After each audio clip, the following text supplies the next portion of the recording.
Is it working? Hello and welcome to hello testing 1 2 1 2. That's working. So is that streaming to the live stream? How do we mute that? Okay. This little button right here will mute that mute. Is that Label it? it? That's it. So I made it so it's like this. So when a podcast comes on,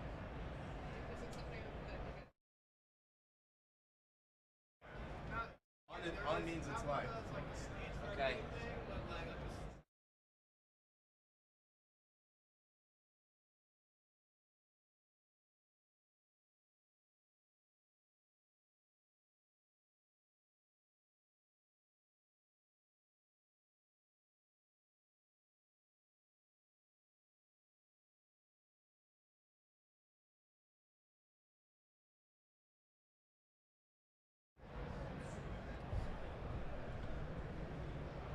Sound check for the first podcast. Is that working, Eric?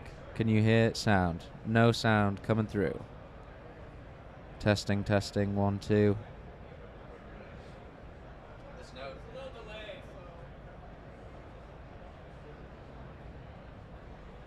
Can you hear? Is there sound on the podcast, Eric? Can you hear sound on the podcast?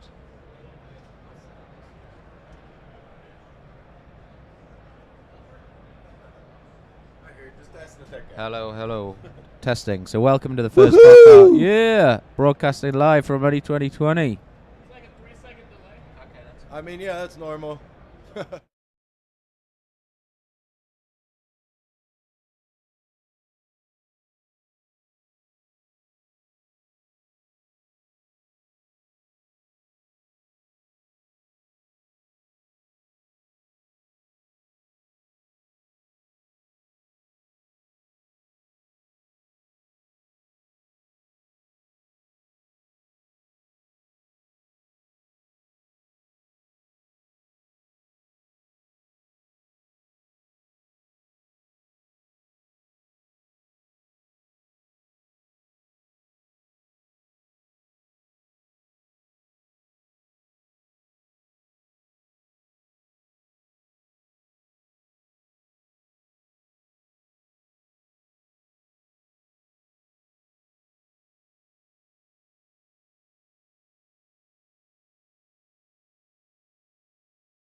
And so, of course, just talking to the mic, and we'll be all set to go.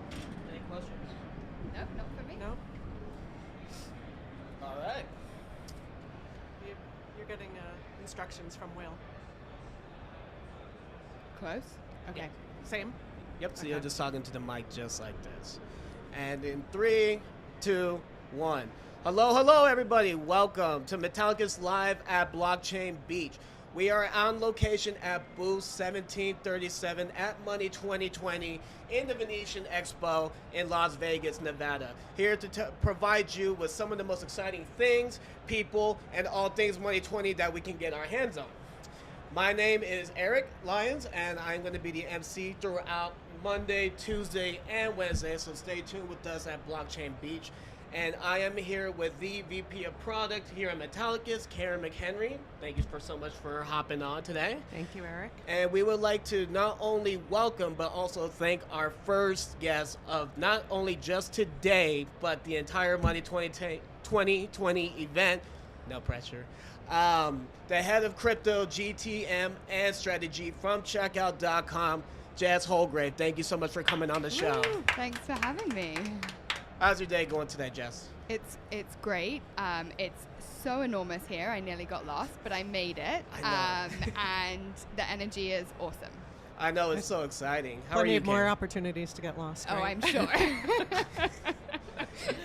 Yeah, I'm always stuck around in this corner, and honestly, I'm kind of scared to check out the rest of it because I will definitely get lost as well. All right, but thank you so much for hopping on the show once again. Jess, real quick question. What is checkout.com? We obviously know about it, but for everybody that's tuning in at both Money20 and live from Blockchain Beach, what is checkout.com? Checkout.com is a global payment services provider. We were started in 2012. We're now about 2,000 people and 20-something offices around the world. And we provide payment solutions to some of the world's leading enterprises. In the non-crypto space, those include customers like Shein and Curve. And in crypto, we've been processing for that space since 2018, processed for about 12 of the top 15 crypto exchanges, as well as marketplaces, NFT platforms. So really exciting to be here. That's awesome. We're excited to have you here too. And so is this your first Money20 in Las Vegas?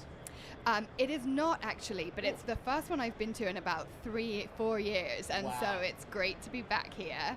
I did the Money20 in Amsterdam earlier this year, Yeah. which was great, but nothing beats Las Vegas for bigger and better than anything else.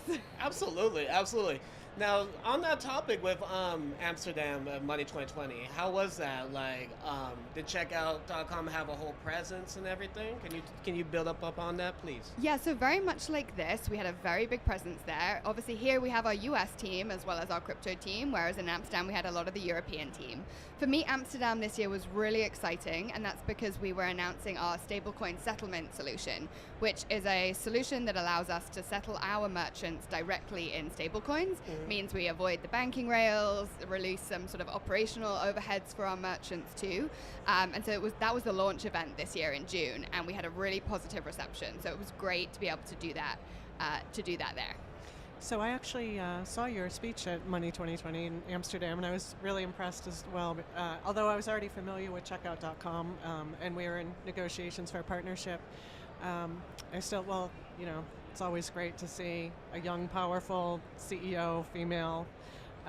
But again, and just the message was, I thought, really interesting and also very relatable for us, so the settlements issues and stuff. So can you tell us a little bit about why Checkout decided to go with the USDC settlement?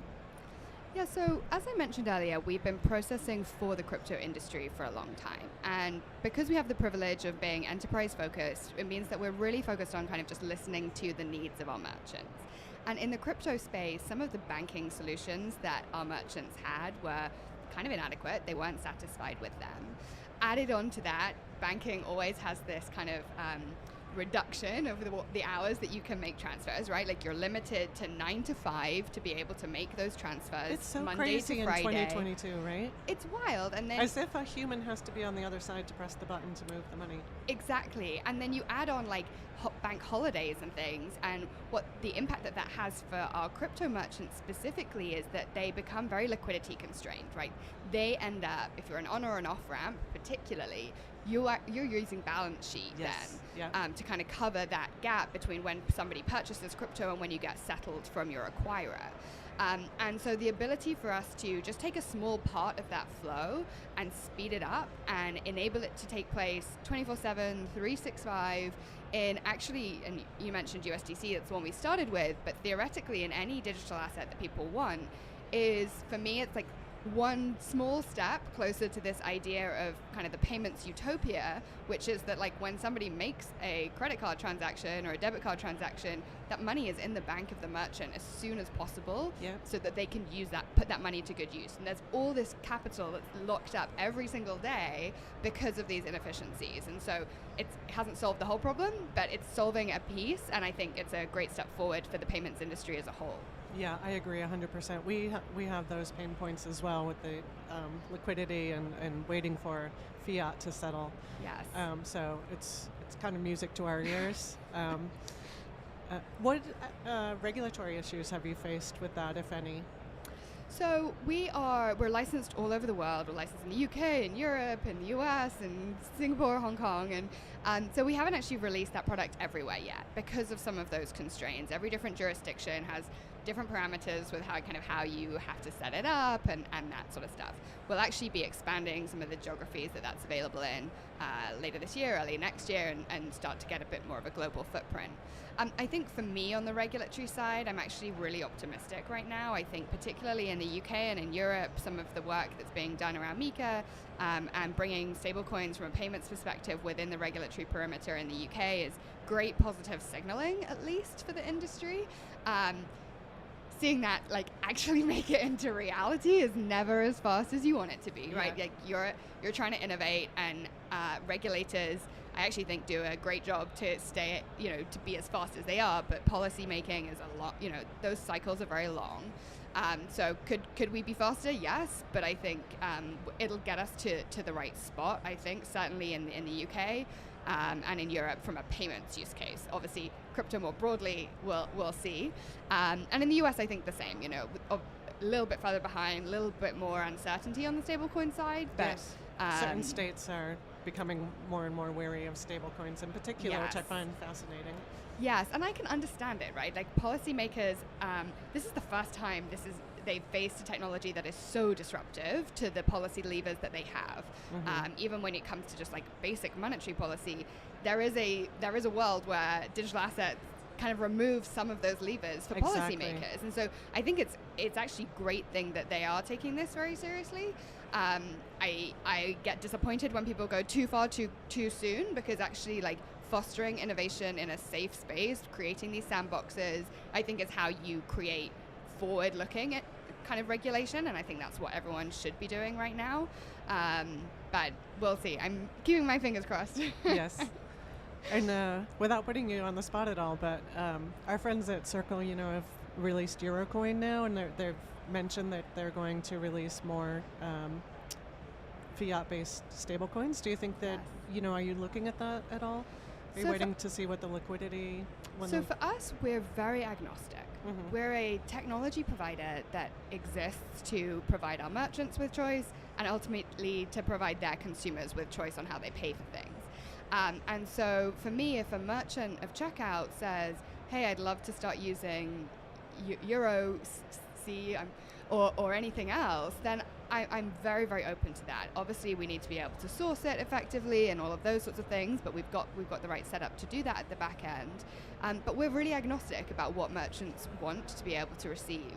And so it's our kind of our aim over the long run to really unlock anything. And that may even extend to non-stable coins. If a merchant says, hey, I'd love to be able to you can settle me in Bitcoin, like that's great. Like that's a decision for the merchant to make about the asset that works best for their business, and we're really here as a solutions provider to them. Yes, it's very interesting. That's one of the most common questions we're being asked recently is, are you able to pay out in multiple cryptos? Which is, I just find fascinating from, both a global standpoint and a personal standpoint, that people are really wanting to apparently purchase goods with their crypto. Yes. And just avoid fiat altogether. Yeah, we see that in some of the research that we do. So we did a big paper earlier this year, and we've just refreshed some of that research about people's appetite to pay with cryptocurrency. Yeah. And I'm always surprised, honestly, Yeah, me too, by the results. It is definitely some specific demographics and only within some kind of sectors at the moment. But I'm amazed at how forward-thinking people are, and we in the research we go quite deep and ask them why and what's important to you about this, and people are really able to articulate the benefits of being able to use cryptocurrency in transactions, right. Which is such a massive leap from where we were, even 18 months, 24 months ago, where this was really the I don't think the everyday consumer had disaggregated the technology from the kind of speculative asset component of cryptocurrencies, whereas now people really understand the two, and I think the rise of stablecoins has driven that. Right. Switching gears a little bit, can you tell us a little bit about, how you ended up your journey? How did you get to checkout.com, and then after that as well, at what point did Checkout start to move into the crypto space? Yeah, so where do I start? I am a kind of economics geek, and I wrote a paper when I was doing my undergraduate about the history of monetary systems. And I started life in finance, investment banking, but when I kind of learned about Bitcoin, I was like, oh, okay, this is monetary history being made in real time, and Yeah. I gotta see what happens here. So I gave up my job in finance, much to the disdain of my friends and family who thought I was mad, and said I'm going to go and join the crypto crowd. And I've never made a better decision in my life. And so I've done a whole bunch of different things, really, from having an NFT startup to a social impact project that runs nodes and mining and funds girls' coding programs in developing cool. countries. And doing a bit of investing. So it's, I live and I breathe this stuff, and I love it. And then I joined Checkout in early 2020 as chief of staff. My first job in payments, and gosh, that was a learning curve, but a really, really interesting one. And when you put these two things together, these very old systems that we have and we have to work with today, and Checkout has done an amazing job at simplifying that for its merchants. And then you look at the future, which I think is going to be heavily influenced by the technology that we're building on the crypto side. I think we're building something really exciting here, but I wanted to spend more of my time in crypto. And so after 2 years in the chief of staff role, seeing how much fun our crypto team was having, I went and joined them earlier this year, and I now kind of focus on our go-to-market, our comms, our how we message ourselves and position ourselves in the market. And to your second question about Checkout's journey in crypto, that started back in 2018, where we were processing fiat payments for a couple of crypto exchanges. We've really built the business from there, and have now many of the kind of exchanges and various other platforms in the space who use us for fiat processing. And it was really just in response to their needs that we've started thinking more on the product side. So we've now built out a product team. We've got 3 or 4 people in that team just focused now on kind of products that are crypto related. And we're really excited to kind of develop that over the next little while. A little plug for Checkout here. I have to say, we've been working with you over the past 6 months, and it honestly has been a pleasure. The customer service has been second to none. Anytime we have a question, the guys are there to answer immediately. Setting up the APIs was very simple and well documented. So I'd like to congratulate you on that, because Thank you talk to vendors and they always say, oh yeah, it's super easy to integrate. You can integrate in 3 days, no problem, and you know how that goes. But Well, thank you so much. That's really nice to hear. And honestly, I think it's hearing these stories that is I really love. This is why I wanted to move into the team, is to be closer to our merchants, and hearing the experiences that we can create from them for them when they're positive. I also love hearing the other feedback too. Maybe we'll do that after the show. But I think honestly, I have nothing but good things to say. It's awesome to hear. Yeah. Thank you. Yeah. All the way from sales, the entire journey, all the way from sales to integration has really been a pleasure. we have a Slack channel integration, and we go for weeks without having a question, and then we have a question, and it's amazing. It's like they've been sitting waiting for us on the other side. I think what we've done, and I think this applies across checkout, but specifically in the crypto team, like we all love what we do. Like we're here not because like we're here for a job, but like because we believe in what we're building, and we love partnering with our merchants. And so like nothing is too much. Like when you have fun and you enjoy your job so much, like you want to be that responsive and you want to be there. And I think that Max, who leads on the kind of commercial and heads up crypto more broadly, has done just an incredible job of building a team of people who know payments and they know crypto, and like being able to put those two things together is awesome. So does the crypto team feel like a little startup within the big behemoth of checkout.com? It does a bit, yeah, it does. We're a really tight crew. We have a WhatsApp chat that we're always on. We have we meet monthly as a team. We run team offsites and things.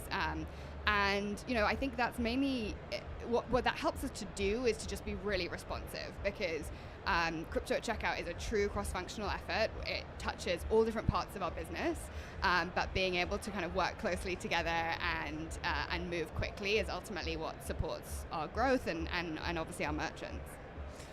So you mentioned that you started really to fulfill the needs of your crypto customers already, like some of the exchanges and such. And have you seen a lot of interest from your more traditional kind of banking and fiat partners? Yeah, so on the partners side, we've had to do quite a lot of like education to get people excited about this, because I think people often like don't know where to go to get reliable information. For our traditional merchants, it's been really interesting actually to see this year the level of interest steadily increase. And I had the expectation, kind of like previous crypto winters that I've seen, where all of these corporates who've got these kind of big crypto projects that are working, crypto winter comes and they're like, oh, let's put that on the shelf. Like, I don't want to do that anymore. We're not sure. Yeah. And this year is so different. Yes. It's so different. What I'm hearing is this sentiment that like, okay, crypto is not where it was, but we deeply believe in this technology. We believe that kind of crypto as an industry is still growing, and it will kind of bounce back again. And now is actually the time to build.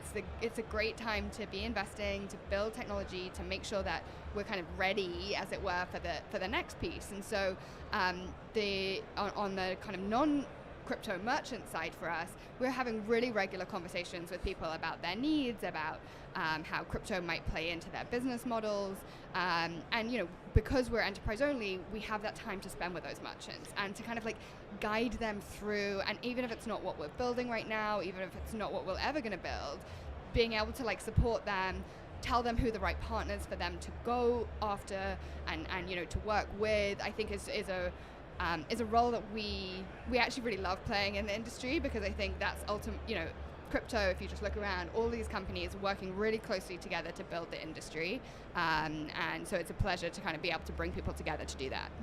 So have you really leaned into educating your customers? Yeah, we have. So we have been creating content that's related to crypto to support people. Very often for our big merchants, like we'll invite them in and we'll do workshops with them and talk them through what's happening in the crypto space to try and support their learning efforts. Many of them are equally as advanced as us. Like they've got whole teams now thinking about this stuff. And so we learn as much from them as some of it, a lot of the time, because we get a different perspective. But for any merchants who, merchants of checkout, or if you're not a merchant of checkout but you want to talk to us about it, super happy to do that, because I think that, it's slow and steady. This is a slow and steady build. We're not going to just like suddenly all wake up and all payments are going to be crypto. Like these things are going to coexist for a really, really long time. But I think like we can drive really important innovation and incremental improvement for the payments ecosystem as a whole. And like that just has to happen by everyone starting to learn about it. Yeah, that resonates a lot. We often hear, particularly here at Money20, it's interesting how many people walk up to the booth and say like, I'm really interested in crypto. I know my customers are interested in crypto, but I'm terrified because I don't understand it myself. And like, Don't can know you where help to us? start. Yes. Yes, exactly. And I think it's that, like, it's having those trusted people that you can have those conversations with, not doing a hard sell, and Yes. you know, like, just to help you learn and to help you understand where you should start. And I think what I often say to people is, like, you don't have to like go all in. You don't have to do everything all at once. Like, there are really easy ways for you to partner with people, to experiment, to like start maybe adding a little bit more of like a Web3 feel into what you're building or the products that you're offering to your customers. And so, like, Start simple. You can start simple. Yeah. Exactly. Yeah. One of the things, and I was just having this conversation with someone last night, but one of the things that I really love about the crypto industry in general is I find, so first of all, it's just a great community and there's a lot of collaboration, but there's no stupid question, right? Because there's so much to learn and everyone knows that no one can know all of it. Yeah. So it's, I just find it's really easy to have conversations and share education and share knowledge because everyone knows a little piece of it or a bigger piece of it, but no one knows everything. So it's very easy to, just chat and ask questions and not feel silly about it. So I always, recommend to people that are, walking the floors that, feel free to ask questions about crypto, and anyone that's in the community is A, very happy to answer, and B, is not going to think you're silly. So exactly, like, we all had those questions. Yeah, like, yeah. If we know something, it's only because we've asked that question before. And as you say, people are in this industry because they believe in it and they care about it and they're excited by it. And so I've never had a crypto person not want to talk. Exactly, right? Yeah. And so I think that it's exactly that, right? And I think it's only by like it's actually, I think we learn a lot as an industry by being asked those questions, because Yes. what that does is it tells us that there isn't good understanding about this right now. And so we need to do more to help people to understand that. The exception to that is that I think sometimes people feel that they need to understand everything about it, right? And Exactly. And it's overwhelming. they're like, how does the Bitcoin blockchain work? And I'm like, okay, well, like, this is a really interesting conversation, but you don't need to know that, because you can't tell me how Swift works, and you can't tell me how HTTP protocol. Yeah. You don't. So the point is, you don't need to necessarily understand all the like deep tech aspects of it, and that's totally okay. And I think that those are great conversations, but like, don't be scared if you don't know like the deep tech stuff. Like, you should be thinking about how it impacts your business and how it impacts your customers, and let partners and let service providers take care of some of that more complex stuff for you, because like, that's what they're there to do. Exactly. That's the holy grail for people like us, right? Yes. Have crypto rails underneath and have the customers not even notice that it's Exactly. crypto rails. Exactly. Yeah. Yeah. And just enjoy the benefits. Exactly, because that's when the industry as a whole pivots from like selling to the geeks, and I'm a self-professed geek, so I use that in the most endearing way. But it pivots from like selling to geeks to like selling to the world, like, because it actually has value and it actually has like benefits, and that I think is like we're right there right now, and super exciting. Yeah. That's exciting. Yeah. There was actually something that you just brought up, and I just want to have a more emphasis, or I have a question that I would like a little bit more emphasis. How has crypto shaped that customer experience, especially these days? So I think on the payment side, we're still very, very early. Okay. They're like, if you're talking about like an end-to-end crypto payments flow, I still don't think that the user experience is anywhere comparable to many of the payment systems that we have today, right? Like, you have a wallet, like, do you use a QR code? You have to copy and paste things, like that. Compared to just like going and tapping your card, or particularly in Europe, I like tap my Apple Watch most of the time. I don't even leave the house with anything apart from my watch and my phone. So we're still a long way from like the perfect user experience from crypto for kind of crypto payments from a consumer perspective. I think the exciting thing there is that there's so much work being done on the wallet side by different providers to like help make sure that the customer journey feels similar to what we're used to, because we all have these like very high expectations, right? Yeah. Like, things feel very instant, and so there's a lot of work to be done there. I think that more broadly, when companies particularly are thinking about like how to incorporate crypto into their user experience, what they should be thinking about is like consumer choice. That's the reason that a payment service provider exists, is because there are infinite different number of payment methods, and customers want to be able to choose the one that they want to pay with, and crypto just forms part of that. And so how do you offer your customers choice? And then also I say to brands, like, think about like cool things that you've never been able to do before from a consumer experience and a consumer engagement perspective, because like there's a lot that you can do with crypto that you've never been able to do before, whether that's around like NFTs and ongoing engagement with your communities. It's about kind of building communities around business. So there is so much opportunity for you to kind of incorporate this technology and what it has to offer into a whole number of different areas of your business. I solemnly agree. And one thing that you said earlier is the way crypto has changed, especially in like the past 6 months, 12 months, 18, 24. It's almost been night and day differences. And as you just said, we're still starting out. Crypto's still arguably in an emerging phase. And so the next 6 months, the next 12 months, the next 24 months, who knows what that's going to hold. And just having that variety, culture of options, I like to say, on the customer standpoint. Possibilities, would you say they're endless, or? I really think they are. I think they range from things that customers won't even know, but that are just like infinitely better because they're built on crypto. And like payments is a great example there. Like being able to like build on rails that are instant and super cheap and reliable and easy, and like there's a ton of advantages that many, as you said earlier, like many customers will be using this and not even knowing that they're using it. All the way through to that kind of real, like tangible consumer experience and engagement that changes. A lot of B2B stuff at the back end too. So it's going to kind of infiltrate almost every part of business.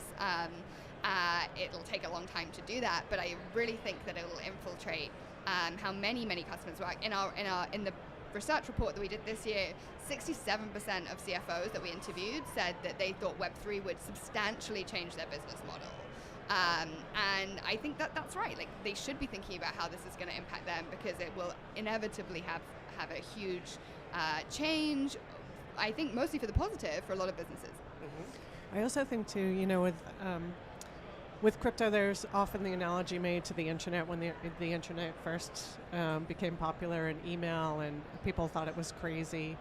And now, crypto's in that same space, and they used to talk about teenagers or children that were internet natives and how they understood the technology, right from the beginning. And now I think the children and teens of this era are now going to be crypto natives, and they're starting to earn crypto playing games, and they're going to have their own wallets, and my son's mining ETH in his bedroom, and your energy bills, God. Exactly. But they're sending NFTs for Yes. like a Valentine's Day card is Yes. no longer a Valentine's Day card. It's like an NFT rose. Like this is how they're interacting with each other, and it's how Yes. these communities are being formed. It's how gameplay is taking place. It's how people are shopping in a metaverse environment. Like, and for us, I kind of force myself to do these things because I'm really interested in them. So Yes. I love, I'll go to a metaverse concert just to kind of experience it.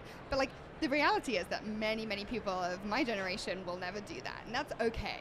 Yeah. But the next generations, for them, that's a very, very normal and exciting and expected experience. And it's those people who are then going to really build the stuff that we can't even dream about yet. Right. Possibilities are endless. And another thing that you talked about just like a couple minutes earlier, we were talking a lot about how does it affect the customers? How do the customers' lives change in this Web3 day and age, in this metaverse? But one thing that you brought up that we have not mentioned yet, businesses, just how other businesses can directly work and interact with each other and be able to grow and flourish, not only individually but together as a whole. Is there anything that you essentially anticipate happening in 2023 within the industry, in your humble opinion? Gosh, Look, I think one of the most amazing things about the crypto space is this real sense of collaboration. Like, we know when I first started like building this NFT project, like we had to build so many tools ourselves because like it just like didn't exist, and then you share them, right? And then another project says, oh well, actually I built this bit, and like and so you start this like real open source mentality, and I think that that's filtered through even into the like less like protocol layer and more like businesses being built around the crypto space. There's still this really collaborative mentality of like, if we don't grow the pie, like it doesn't matter. So there's no Right. like infighting, because like the pie's tiny. So let's all focus on like growing the pie, and then we can figure out like how it's going to be split up. And so this like collaboration, the partnerships. At Checkout, we have a partnerships team that focuses fully on just like building crypto partnerships, and they do an amazing job. But I think it's this collaboration, and I think that in 2023 we'll continue to see that. We'll continue to, I think, get better clarity from a regulatory perspective, which will help us all. And I think we'll continue to see this like real like focus on building and on the underlying technology, and not getting caught up in like massive hype cycles. But like really thinking about the long-term impact that this is going to have for economies. I think the world is starting to realize that crypto's not going away. It's not just a fad. It's here to stay. And while there have been some unfortunate events in the industry, I still think that was an important time to weed out some of the hype and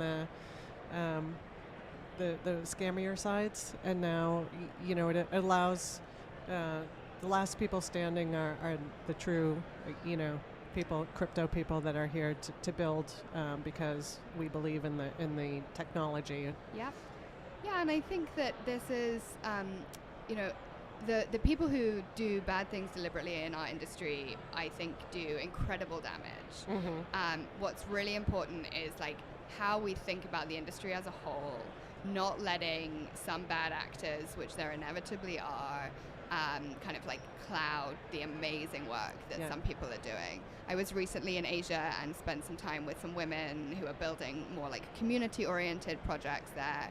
And when you think about what some of this technology is enabling communities to do, it's like truly revolutionary, and it's empowering people, particularly from underrepresented communities, to participate in an economic kind of in an economic environment that they've never been able to do before. And like every time I think about the bad actors, I just go back to these people who are really building stuff to make the world a better place. Banking the unbanked. Banking the unbanked, and making sure that people have access and are empowered. And being empowered comes with responsibility, because this is a new thing. How we like think about keeping our assets safe is new, and it's challenging for people. But like it's like this matrix thing, right? Like you gotta see what's going on, and when you really see what people are building, like this is why people go down that rabbit hole and can't come out, because it's like so exciting. Yeah. Awesome. So we're starting to running, like we're almost at time. First of all, I want to thank you both so much for taking the time to hop on this, Karen and Jess. It's been such an amazing conversation, and just being able to bend both your ears and listen to this conversation. I feel like everybody listened to this live stream has also learned a lot. And one thing we gotta like leave with everybody is that we're only in 2022. Who knows what's in store next year, 2 years, 3 years from now. But before we head out, Jess, is there anything else that you would like to say, or anything that you would like to bring up? No, Money 2020? Thank you so much for having me. It's been awesome to meet you here. It's one of my favorite things about being on the kind of conference circuit at the moment, is just meeting people that I haven't seen or haven't met yet in person, because nothing beats that. And so thank you so much for having me. I'm super excited about the next few days. And what the whole industry is doing. Thank you. Jess Holgrave, everybody. Karen McHenry, thank you both so much. All right, so that's all the time we have. Thank you both so much once again.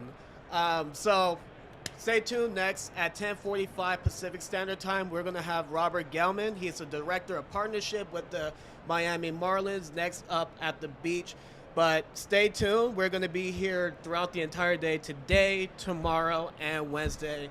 And if you're on location here at the Venetian, swing on by booth 1737, and that is a pun. We actually do have a swing here. Or stay tuned via metallicus.com/money2020. Thank you all so much. My name is Eric. Once again, I'm with Karen McHenry and Jess Holgren. Thank you all so much, and cowabunga. Thanks. Thanks, Eric. Thank you. That was awesome. Awesome. Thank you so much. Is it turned off? All right. Would you like a coffee? I would. Thank Yeah. you very much. It's my third tea of the day, so I stopped drinking caffeine. Go ahead.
2, 1.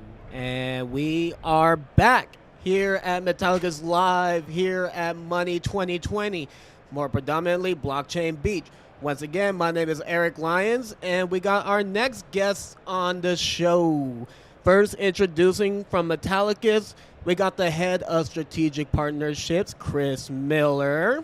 Yay! Glad to have you on. But then we also have the man, the myth, the legend, in Chris's words, which I also agree with.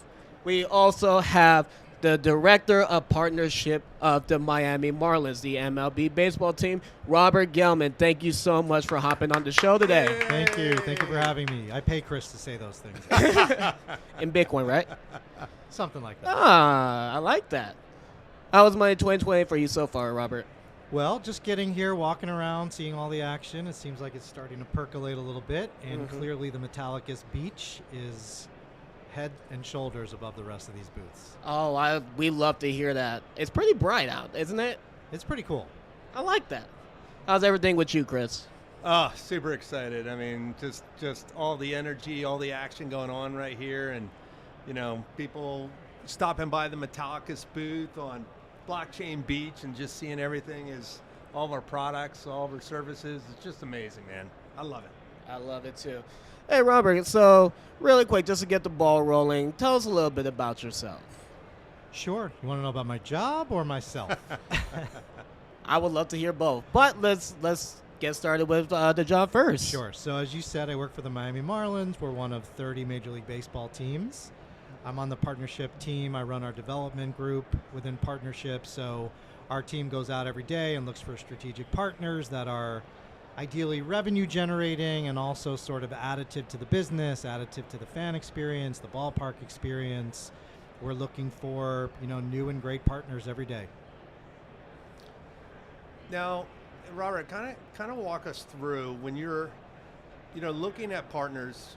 What have you seen in the past with like traditional partners? Because you and I've spoke, we're friends.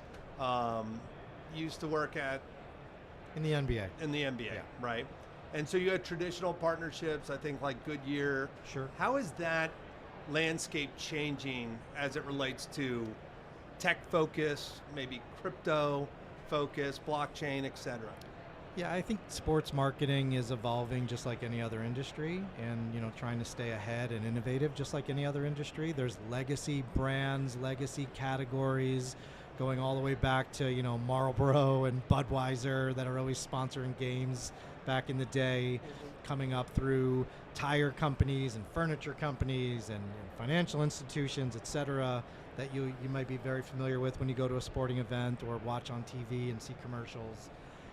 Modern day, you're starting to see the proliferation of different categories. So for example, not unlike crypto, call it, 8 or so years ago, you saw fantasy sports betting crop up. And back in the day, sports betting was, kind of under the table and the leagues didn't approve of it and so on. And someone cracked that door open and there were first movers in the category like DraftKings and FanDuel, who now are household names and publicly traded.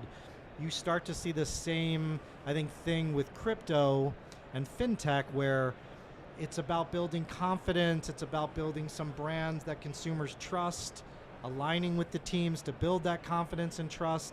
And sure enough, the leagues start to open their minds to it, teams open their minds to it, and ultimately fans open their minds to it, which is probably the most important part. Yeah, no, that's fantastic. And you're in the city of Miami. Tell us a little bit about that. What it means culturally and tech-wise in Miami.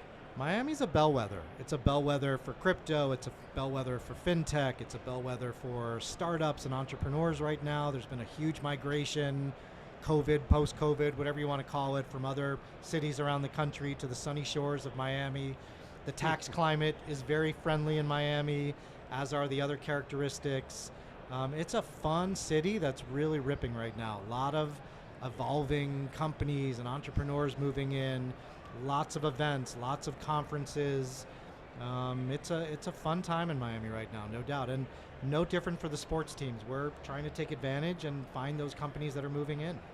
That is great. And also too, tell us a little bit about your fans, right? I mean, the passion and kind of the Sure. culture, et cetera. Well, that's the other thing about Miami, right? It's also, we call it the gateway to Latin America. So obviously where we sit geographically, we are on the cusp of Latin America.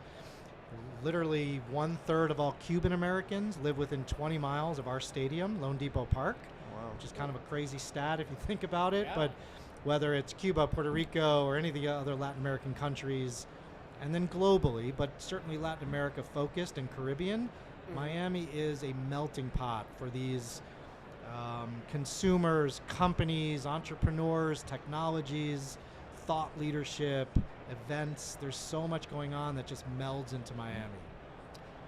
And how are the Marlins thinking about immersing their fans? You're head of partnerships over there for the Marlins, Miami Marlins. Partnership development. Partnership development. Excuse me.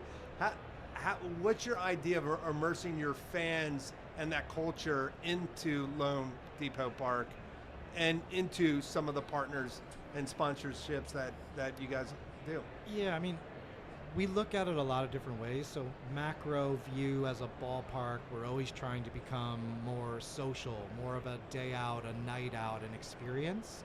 And we build in different activations, different products, for the fans to purchase and engage with, events, etc.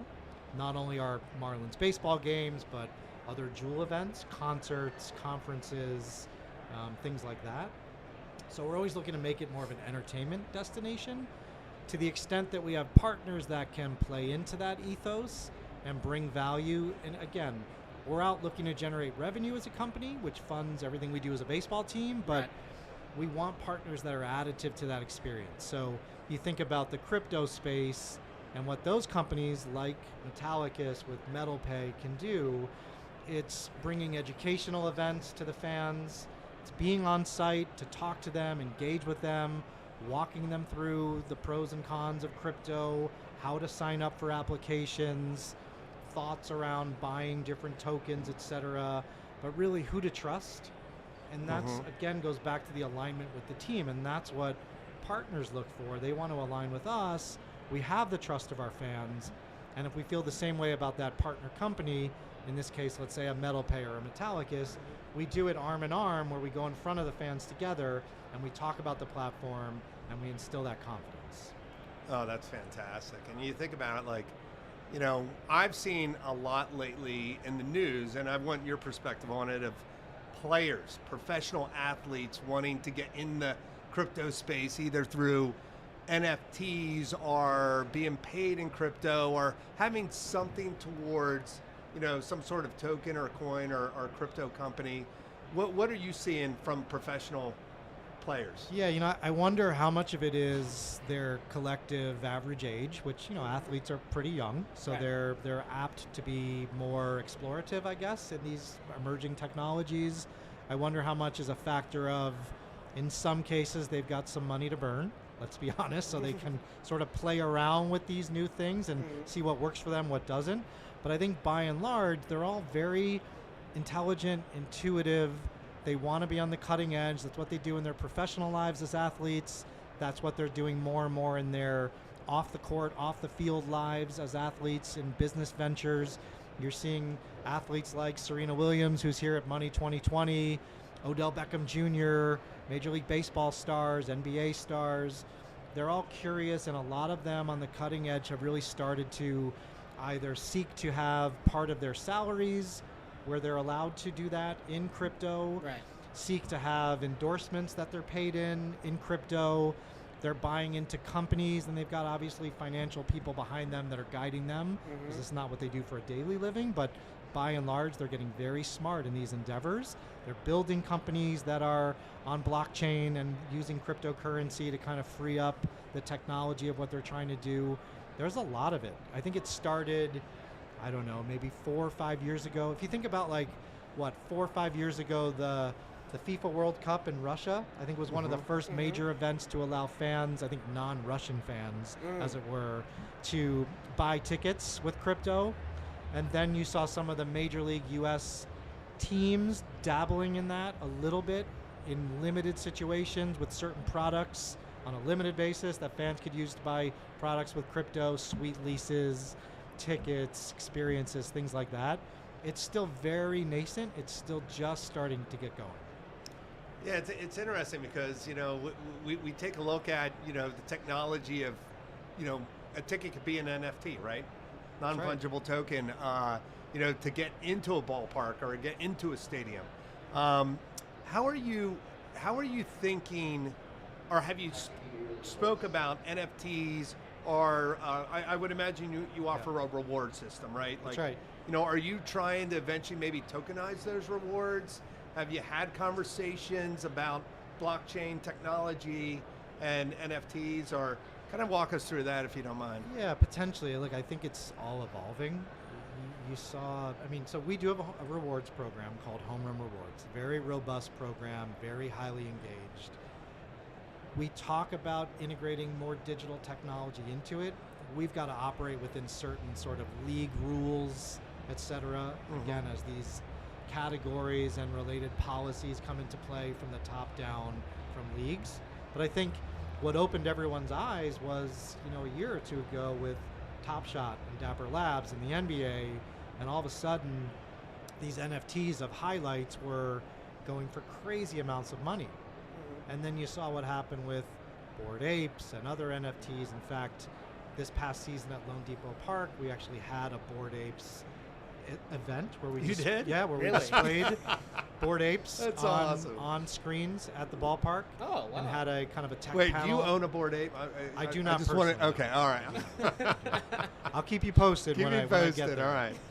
But yeah, I think any event, anything that's marked with a record, whether it's a rewards program, whether it's your ticket, and there are companies trying to get their foot in the door in the sports industry to do this.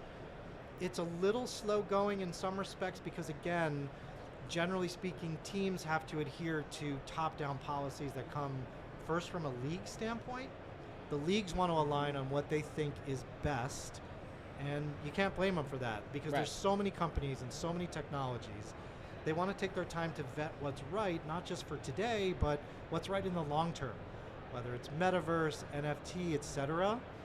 There's a lot of kind of hot flavors of the day, but the leagues don't want to stick their necks out and just be a hot flavor of today. They want to have something that's sustainable, and then the clubs can participate and buy into that. Now, there are non-sort of IP projects that you can do to get your foot in the water with NFTs. And then there are IP projects with NFTs. So earlier this season as well, the Marlins were one of the first teams in Major League Baseball to have a special NFT as a ticket. So fans that came to select games could get an NFT just by attending that game. So it was a special digital ticket, a commemorative ticket.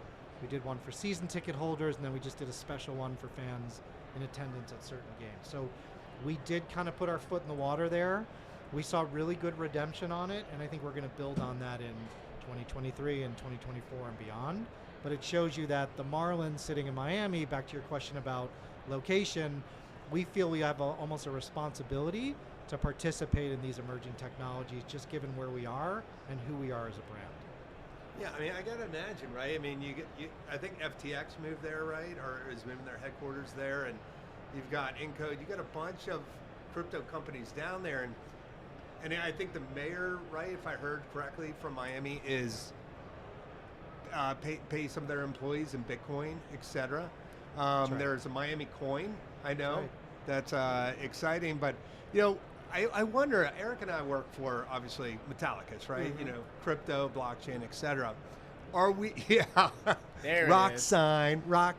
Camera got that. Question for you, are we there yet? There's all this hype about paying for stuff in crypto, right? Payments in crypto. Do you see a day, or are we getting closer where, I as a fan can buy a hot dog in, say, a stable coin like USDC, or a beer, or a Coke, or Miami Marlins jersey in crypto? Or what do you think? Yeah, I think we're getting closer. I think it's inevitable. If you think about it, we're making digital payments every day as it is. Every time you tap or swipe your card, it's a digital payment. You're not handing over, paper bills anymore. Most, if not all, ballparks are cashless at this point anyway. there's complexities to it, but they're not insolvable. You need to go on the blockchain to create that transaction. That money has to be stamped and remitted back to the merchant. So there are sub-partners that have to be participants in that transaction and that payment transaction. But it's definitely coming. And like I said, teams have dabbled with limited time, buy your ticket, buy your suite lease using crypto. And those were tests, I think, to understand those complexities and find the right partners to help enable those transactions. But the everyday use is definitely coming. It's a train coming down the tracks. There's no doubt about it. I think you will see certain teams, certain markets, and Miami should and will be one of those where we'll be at the forefront of those things very soon. Oh, that is fantastic, right? Eric, we could great. buy a hot dog with USDC. That would be amazing. Yeah, look, I think consumers are trying to figure it out too, right? I mean, because at one point everyone was feeling, okay, if I own a Bitcoin, I'm not letting go of that. Why would I want to buy a $5 hot dog using part of my Bitcoin when that $5 could be worth $10 next month? Then again, we've seen it also go down in value and fluctuate, right? So at the moment, the market seems to have found some footing. I think there's a lot of confidence for those that know about the industry that it's going to go back up, et cetera. But is it Bitcoin? Is it a stable coin? Is it some of the other sub tokens? What are you paying with? Some of that, I think, collective will has not shaken out in the consumer's mind yet. And I think we're also looking to the industry, people like and companies like Metallicus and MetalPay and others to advise us on where that's going. And that's the beauty of partnerships. That is the beauty of partnerships. And, it's interesting because, there needs to be education, right? I mean, that's, obviously all of us sitting here, you mentioned Bored Apes, we all know blockchain, we all know tokens, but, if you think about the general fan out there, probably, right, they, crypto's probably, new to them. Very much. But, I just want to throw out a statistic there, and I think this is interesting that, 94% of the digital assets that were bought in 2021 were Gen Z and millennials. Yeah. I mean, that's an alarming statistic, right? And I would imagine that makes up a lot of fans, right? It does. In that demographic, that age demographic? Absolutely. They're coming out, they're active, they want to come to the special events, they want to see ball games, they want to be entertained. That's why I said earlier about creating a ballpark, in our case, that's very socially active, that has a lot of destination points, entertainment, great food and bev options, special ticket events for, pre-game events and conferences and panels and post-game concerts. We're doing all that on a daily basis with the Marlins at Lone Depot Park. And so we are attracting that consumer. And I think to your point, crypto does and will more so resonate with them. And Eric, right? Yeah, we got to talk about education, right? Of course. Maybe you mentioned maybe putting some programs together to educate. Yep. Not only, I would imagine, the Miami Marlins employees, right? Your own staff, but also the fans too, right? How do you, what things that could you do to educate, especially if you partner with someone in the crypto field, what kind of things could you put on? Yeah, I mean, look, sports teams are an interesting slice of life. To your point, we have internal team members, the staff. We have players who are their own kind of collective group, and they're, have their own characteristics. We have members, which are season ticket holders, and within that segment, there's various levels of kind of engagement and commitment, and demographic profiles. We've got the general fan out there that may just watch on TV or listen on radio or engage on the website or social media. We've got sports fans in general that are maybe a little more passive, but they're out there. And then for us, characteristically, again, being in South Florida, we've got a large Hispanic audience. So you think about doing education events and, gearing each event and the content and kind of the approach to those different segments. I envision us doing some events for the general fan just in Spanish. I envision the same thing for some of our players who may not speak English as their first language. We have a large Hispanic player base within our team. I envision, the event or the education series for season ticket holders to be a little different than the general fan, let's say. Likewise, we do a lot in the community with youth. We're creating a Marlins Youth Academy. We already have ongoing youth baseball, softball, wellness, empowerment type programs that we're activating every day through our foundation, through our team, and obviously the youth are the next big potential advocates for crypto, right? So educating them in the appropriate way, I think, is a smart thing to do for crypto companies, and on and on. I think you nailed it, right? I mean, education is extremely important, for the youth, and I think what you guys are doing is going to be amazing, right? To get that education out there. Well, that's the thing. We already have these existing platforms, as do most, if not all teams, right? Mm-hmm. Ours, we think, is a little more special and a little more unique for some of the reasons I said earlier, but we have these platforms built already. Now it's a question of tastefully and appropriately integrating financial education, which we do, crypto education, which we don't at the moment, but want to and need to, and how you do that in the right way. But it really boils back down to partnership and having the right partner or partners to help us create that content. And from your viewpoint, would you say that's the biggest challenge, like in 2022 when it comes to partnerships, especially from the Marlins? Yeah, it's a good question, right? We're not short on having a lot of conversations in the space. Mm-hmm. We're not short on having a lot of interest, both inbound and outbound that we created, but inbound as well.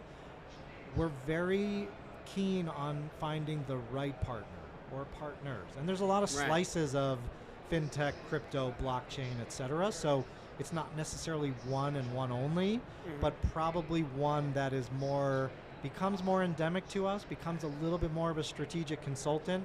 And you think about things like team member benefits, payroll integration of crypto, like Chris said, potentially tokenizing and using blockchain for a reward system that's quite endemic to a team like the Marlins and precious to the way we go to market to consumers. Those are not easy decisions. There's complexities there that we want to find the right partner to do that, as I'm sure every team probably does. Of course. You know what's interesting, and to piggyback off Eric's question, is what, we're kind of going through what they call, it's been termed the crypto winter, sure. Right? Not here on the Proton Beach. It's Not very on Blockchain Beach, baby. Absolutely not. And by the way, we do have 2 blockchains. Sorry Shameless plug. Shameless plug. Do you want to say what they are for the fans listening out there? Yes, that's Metal Blockchain and Proton Blockchain. Layer 1, Layer 0. Boom. Boom. Mic drop. But tell us about, what would be the concerns?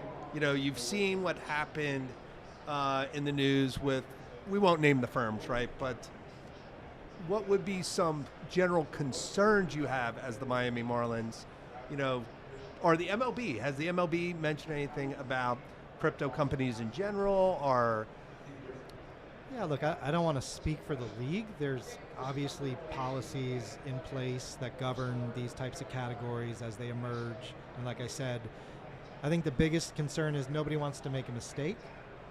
And we don't know what we don't know as these things evolve. So a policy or a kind of guidance starts one way and then evolves over time.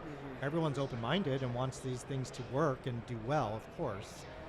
I think the concerns are, we want to work with companies that have true products that are additive for the fan and the consumer, right? They're not in it just to, I don't know what the right term would be, but just to kind of raise their profile real quick and then get out for selfish reasons. Want companies with lasting power that have real products that adhere to regulation, of course, first and foremost, but are additive to the consumer, the fan experience, and are doing something good. No, that's really good. That's a great answer, especially with know your client rules, KYC, KYB, all that. You really want to do it from a regulatory compliance type standpoint, and because those projects, especially Metallicus, that's why we've got such a good name, is they built this with all that in mind, right? The regulatory, the compliance. I think there's something to be said for a company like Metallicus that didn't come out in that first wave of splashy sports sponsorships, etc. Now, like we said earlier with like daily fantasy sports 6-8 years ago, there's an advantage to being a first mover or a second mover or a third, etc. But if you're not ready, you don't have the right product, you're not quite there with your platform, you want to make sure it's the best it can possibly be, you don't want to be fly by night, then it's okay not to be part of that first wave. And I think in the case of Metallicus, from what I know, that's largely why you didn't do that. You weren't in it to just splash a bunch of money and make a big name without really being there, ready to kind of pounce for the right reasons with the right products. Right, Is that a right. fair Yeah, statement? I would say, we want to build the right products the right way. And by the way, some of that first wave is now gone. They're like gone. You said, Yeah. you didn't want to mention some of They those are- firms, but they're gone for, they got over their skis for probably the wrong reasons and didn't really understand the consequences. And now they do. And unfortunately, so do consumers in some of those instances, which goes back to what we want to avoid. I would say so. We definitely want to avoid that. But I echo what you're saying, Robert, because there were a lot of companies that threw a lot of money at, first movers, right? First movers advantage, but they are having issues now. And so, I'm glad that you see us at Metallicus as a company that did it right, built it right, and now we're ready to get out there. Now we're ready to say, here's our name, Metallicus. Well, listen, you got a great brand. It's a great name if anyone knows the origins of how it started. Right? The Rock Zone. Awesome name, great product, so you're probably about there. I know you guys have staffed up. You've got an amazing engineering team, amazing product team, pretty decent head of strategic partnerships. Hey, do you love the purple jacket? I mean, come on. It's you. It's me. definitely you. It's me. But I It's- think you think about the flip side of all this, though, right? Why do brands ever partner with sports teams? Whether it was Marlboro back in the day, Right. or Did you really just say Marlboro I sure on did. a podcast? Or I sure did. Or well, we used it earlier as an example, right? Of legacy, sort of. Now they're gone, more or less, from sports marketing. Sorry, kids. But whether it's Marlboro, Anheuser-Busch back in the day to now emerging technology companies and crypto companies, the flip side of all that is they know that the teams bring that sort of top of funnel awareness, visibility, confidence, alignment, those attributes, trust to the table, right? Now, if the product itself or the company itself is fly by night, we can't necessarily solve that, but that's where we have to be a little more comprehensive in how we vet potential partners, and that's the Marlins philosophy.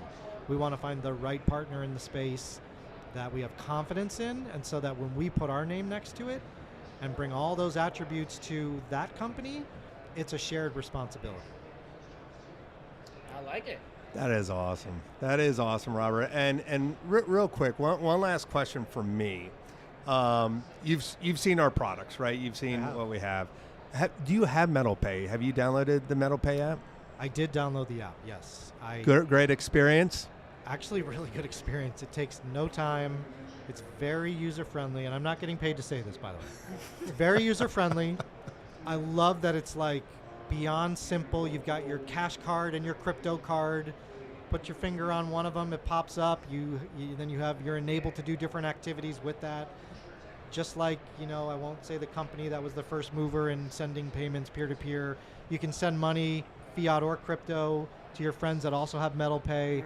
It is beyond easy, and also the colors and the branding is pretty cool. Very Miami Vice-y. I agree with that. Wow, that It's was a plug. Maybe I should get paid. Yeah. I know.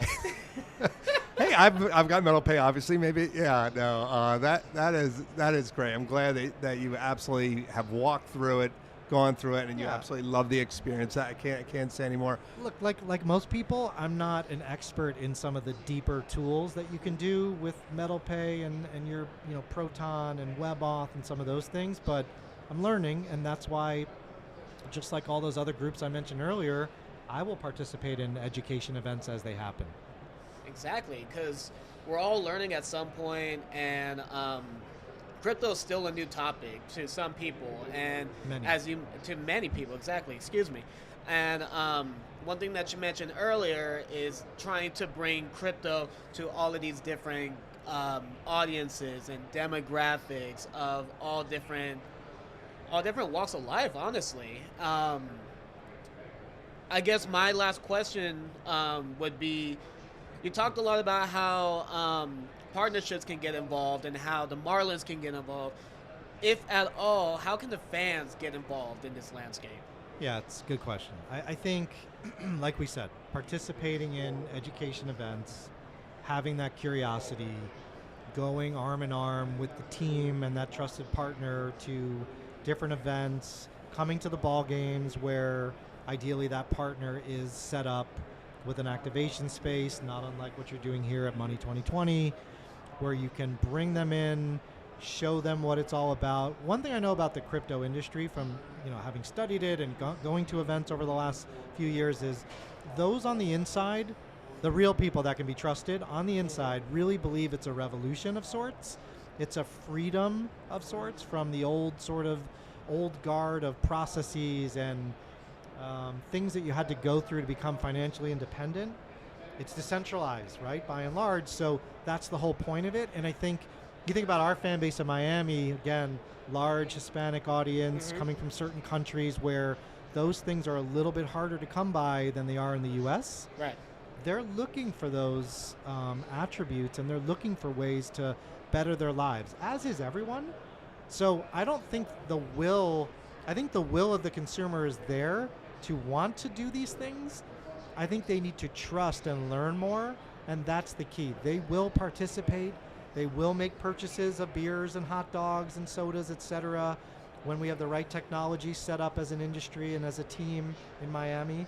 But I think first bringing them in and instilling the confidence, showing them who those partners are that we trust and why, will make a world of difference.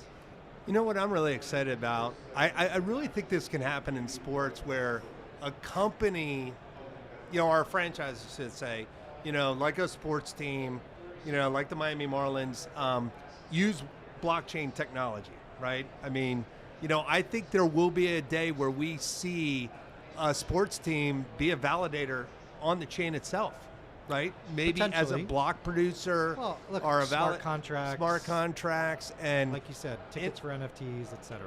Tickets for NFTs, integrating DeFi into, because that's eventually where we're going. We're going to be integrating DeFi into Metal Pay, where you as a holder, Robert, USDC, hey, park it, have interest, right?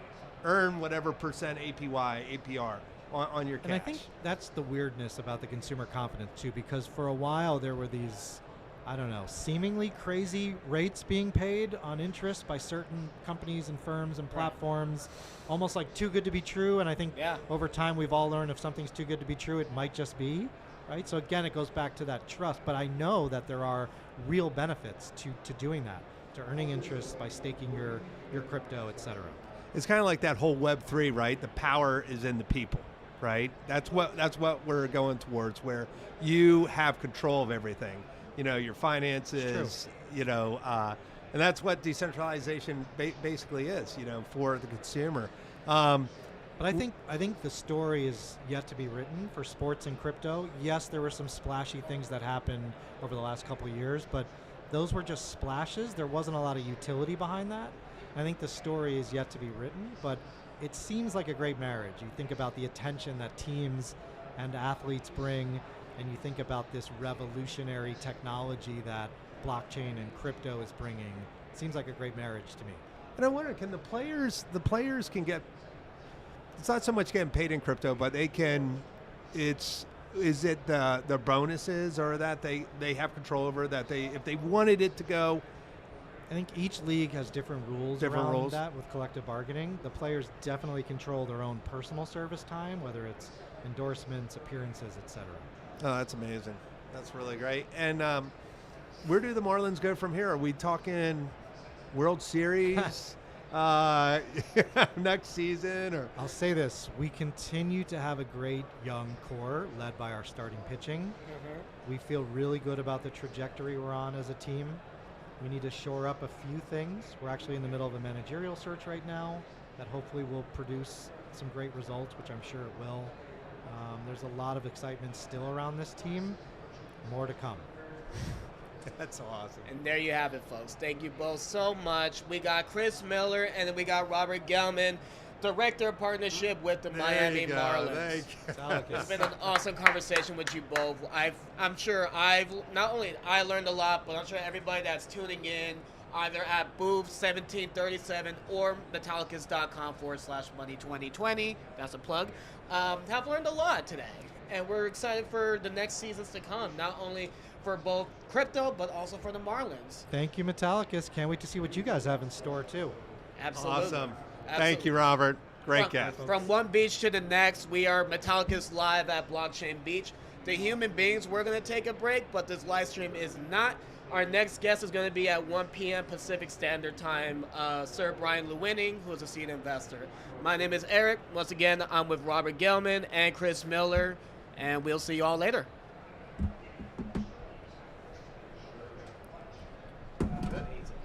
Pal.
Hello, hello. Welcome back, everybody. We are live at Metallicus Live at Blockchain Beach, most namely at the Venetian Hotel Expo over in Las Vegas. And today, most namely at 1 p.m., we are back with the founder and CEO of not only the Proton blockchain, not only MetalPay, and then the up-and-coming Metal blockchain. We got Marshall Hayner.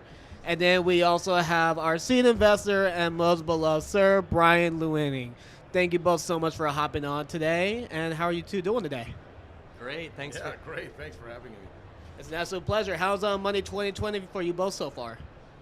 Phenomenal. Well, yeah, it was. It's packed. It's huge. I mean, No. I had to find my way, but fortunately, the Metallicus colors are can be seen from everywhere. Yeah, normally they say like don't go to the light, but this beautiful light that we have over here has been working our way so far. Yeah. I was telling Brian when we just got on, before we turned on live, this space just keeps expanding every year. There was like smaller little connections lounges and stuff like that, and now they're like, that's like this little, they've been shrunk to nothing because it's all vendors. The space is exploding. Yeah. What do you think, Brian? Well, the thing is that I guess there's not a company that's not here. So it's Yeah. like the whole industry is here, from startup companies, in scale-up stage, growth stage, until major corporations. Right. And they're all involved in the same kind of industry. That is interesting. So you don't have a mix of vendors and companies. No, it's all focused on financial sector. And that makes it so phenomenal. That's awesome. Now, out of curiosity, and this is a question for you both, like, how many Money 2020s has it been so far for you both? So this is my 7th Money 2020. Actually, no, 6th, because in the year 2020, which is quite ironic, there was no Money 2020 Correct. because of COVID. And this is my third. Yeah. Nice. Now, has it been in Las Vegas, or have you been at the other events such as like Amsterdam and everything like that? Well, twice Amsterdam, once Vegas. Yeah.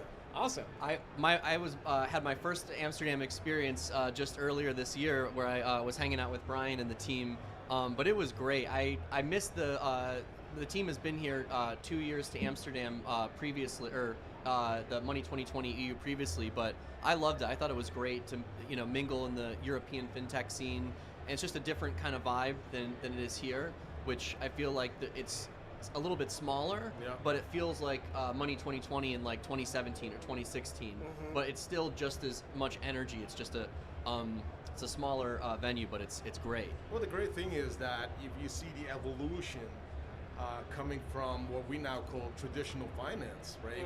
Which is just a classic, what you have.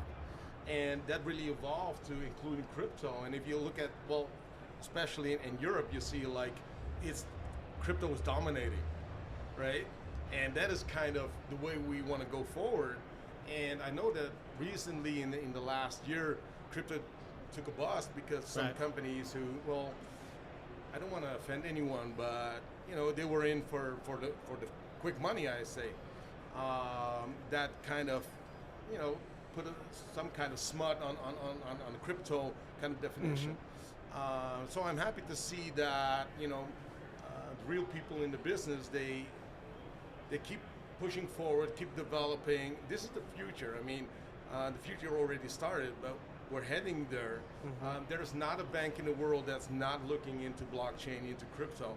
You cannot deny it anymore. And even if you try to buy time, because this is what's happening, right? Governments and traditional companies are buying time to get there. They're not ready yet. They might have realized on time, but they didn't know how, right? The products were not there, the solutions were not there, the platforms were not there. So they try to extend until they are there, right? And this is what's happening. We've seen it like 20 years ago, same thing happened, quite, with the internet coming. So we see this now in this space. So I'm not to promote, the company, but. Hey, we'll take it out of the way. I appreciate that. Anything have you been noticing, Marshall? Yeah, it's about, I feel like there was a lot of faking it until you make it kind of attitude, and it's dangerous if you don't have transparency, if you don't have accountability, you don't have scalable systems, right? When we look at kind of like the crypto lending explosion that happened, Yep. it was CeFi that was marketed as DeFi, moving at 1,000,000 miles per hour, expensive, flashy marketing for things that really weren't ready to scale at that size yet. And the whole point of crypto in the first place is the transparency and the open nature of it. So why can't we have those things on the blockchain? And we can. That's the interesting part. It just was too complicated early on to use maybe things like Maker for a lot of consumers, or Aave, or and that's why we built Proton Loan. We built a platform that's easy for consumers, enterprise to use, but it's open and transparent, because if we're going to do crypto lending, we should be able to do it better than the predecessors. And I find it ironic that some of these things were marketed as unbank yourself or a better bank or whatever, when obviously it was just a recreation of the old system, when we have a much better option. I love it. I love it. So, out of curiosity, and this is Brian first for you, what are you excited to see this year? Either just in the industry as a whole or at Money 2020? Well, and sorry, if you can bring the mic a little bit closer. Okay, good. Yeah. So the thing is that it's not about Money 2020 to me. It's more confirmation of where everybody is and what they're doing. So what I think for the industry is now this is the most exciting time. How so? Even though when some things happened around certain companies that really took down, let's say, the positive vibe into the market, but this is the great time, because I believe that rough times make great companies. And so if you look at companies like Metallicus that are really developing technology and service platform for other companies to use, I think this is a great time, because as me, from an investor point of view, you want to invest in that company that will come out swinging, and not just one that loses its marketing potential. So I hear you. That's what I'm looking for is that, where are you now? How are you doing with regulatory affairs? Are you compliant? Can you work with the big boys?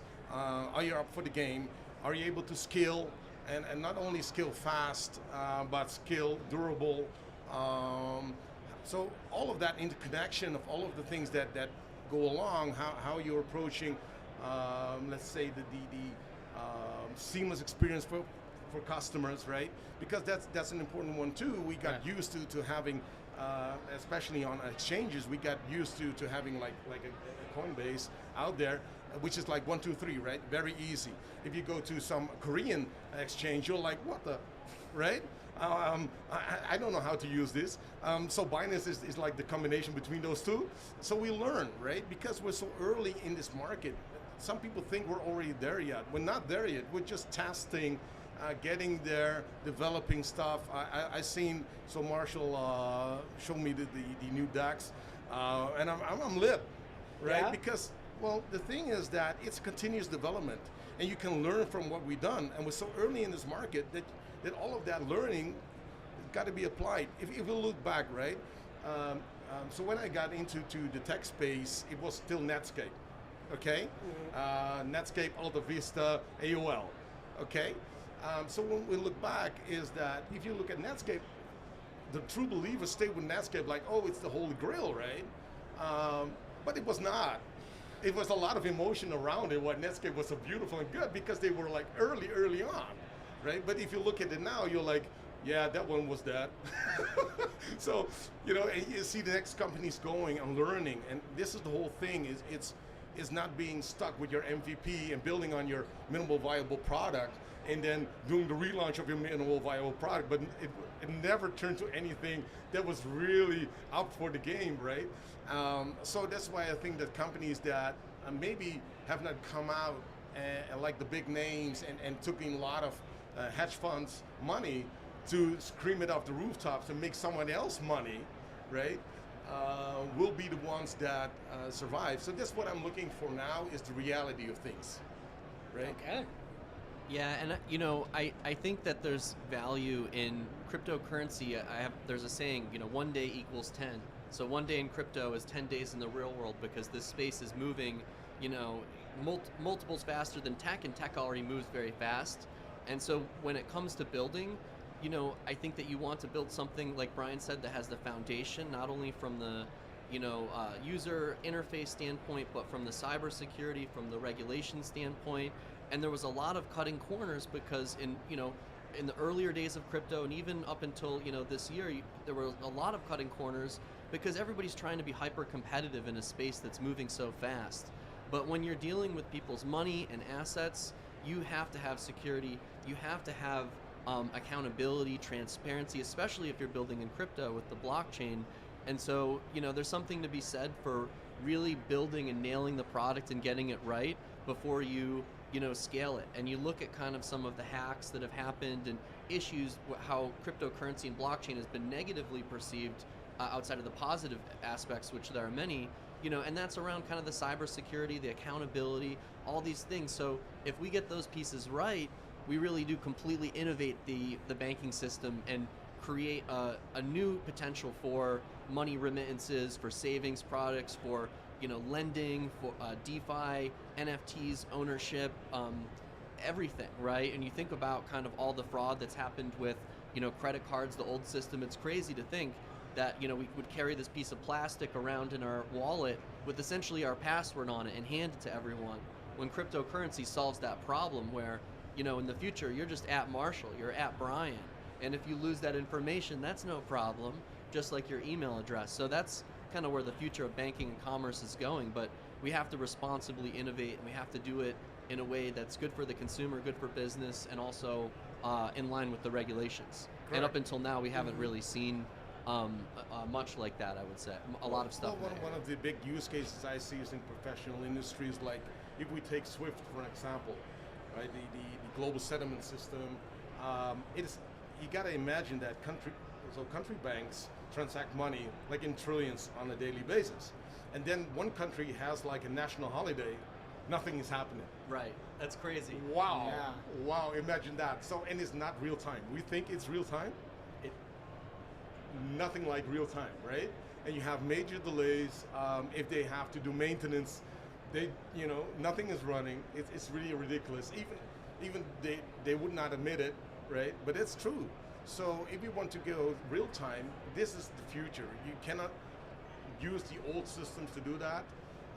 Let's say that your hardware solutions are not up for it. Right? Exactly.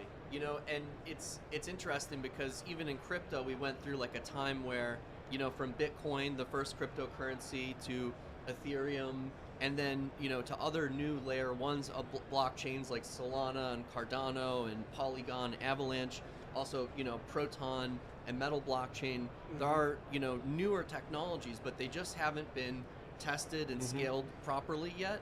And what's really exciting is this idea of stable coins and banking the unbanked. Yeah. It really is a possibility and a big potential. But we have to get to a place where it's still scalable and economically affordable, and something that can also integrate with banks, integrate with the traditional banking and fintech world, as when the times come. And the time is definitely now. So sending a stablecoin payment and not paying any gas fees and getting it very quickly, just like you would with like a Venmo or PayPal, WeChat, whatever you might be using, Revolut, anywhere in the world, having a global standard for money transfer, I think that's really powerful. Having something that doesn't have gas fees, doesn't have complicated elements to it. I had a question for you, Brian. What was the thing that really excited you about Metallicus? What was the thing that made you think, wow, this is a company I want to get behind back? So my first introduction to Metallicus was quite a number of years ago, and what I liked about it is that you were the unknown, and it sounds weird, but to me the X factor was people that really get behind it, not only a product but a service platform, and with a vision, a long-term vision, and there was an actual roadmap, and you still have that roadmap and you execute upon that roadmap. And me coming from a tech background, that's what I care for. So I looked at development, product development, looking at where does your funding go to, right? And how you're funded, and what's your agenda. So and looking upon that, I said, hey, this is the real thing, right? These are well, you and the people involved, and not attracting just anyone, but really focusing on senior level, because you don't have the time for juniors. And it's not an insult. It's just that you want to be heads on, along with your CTO. I gotta, we don't mention him all the time, but you and Glenn did something phenomenal, and that was what I was looking at. And you have so much knowledge about the space. So when you look at startup companies, it's about the team. It's about who are the founders, what's their vision, can they put that on a roadmap, can they execute, what's the team then in place, right? And how you want to fund that and grow the team, but not just to fund resources that do nothing about development. The first stage of startup is development, right. And then you got to put products out into the market and just test it. So what everybody's thinking, like, hey, they put on, let's say, a token on the market to make money, right? That can be one thing to fund a certain development, but at the same time, it's proof, right? It's proof what we're doing is working. Can we scale it? Yes. So it's a proof of skill, as I call it, right? And this is the thing, it's not automatically about making a buck. It's about proving that your technology is applicable and can work, right? Exactly. And everything, so all of the development, and that's what I say is that you build Metallicus into a development company. And that is the whole interesting thing. So it's, if you wanted to make, as an investor, if you wanted to come in and be like, yeah, I want to make 10x in 4 years, right? And then get out and get my money. This is the wrong company. Although you did 10x, yeah. I gotta say that your company did 10x, but it's not about that, right? But this is a vision. This is more than just a regular. Well, not every fintech lots of fintech companies have a vision, but there's something really, really kind of world-changing vision here, which is to empower people to unite banks globally and platforms globally, and really make financial access a right and not a privilege, right? Well, and the thing is, so when meeting you and meeting the team and getting more involved, so I really took an effort in getting to know the company well. And the thing is that really stimulated me to be vocal about it and to take a deeper interest into the company is that, despite all of the challenges you have as a startup scale-up company, right? All of the challenges, you didn't forfeit on your vision, right? It was not like, it's getting too tight. Let's stop here and just put it to market and market that one, right? So, and then you didn't do that, and this is what I really like. That's why I think that still my early things and the early getting to know the company is still the same. You didn't change, and that's a positive thing, right? We can always put more money into marketing and sales. That's the easy part. That's very easy, right? But to put money on development and execution and getting there and doing it, like now with your layer 0 blockchain, with the new DEX coming up, with the new stable coin, right? That's phenomenal because it's built on something real. And it's not just a buzzword used to attract customers.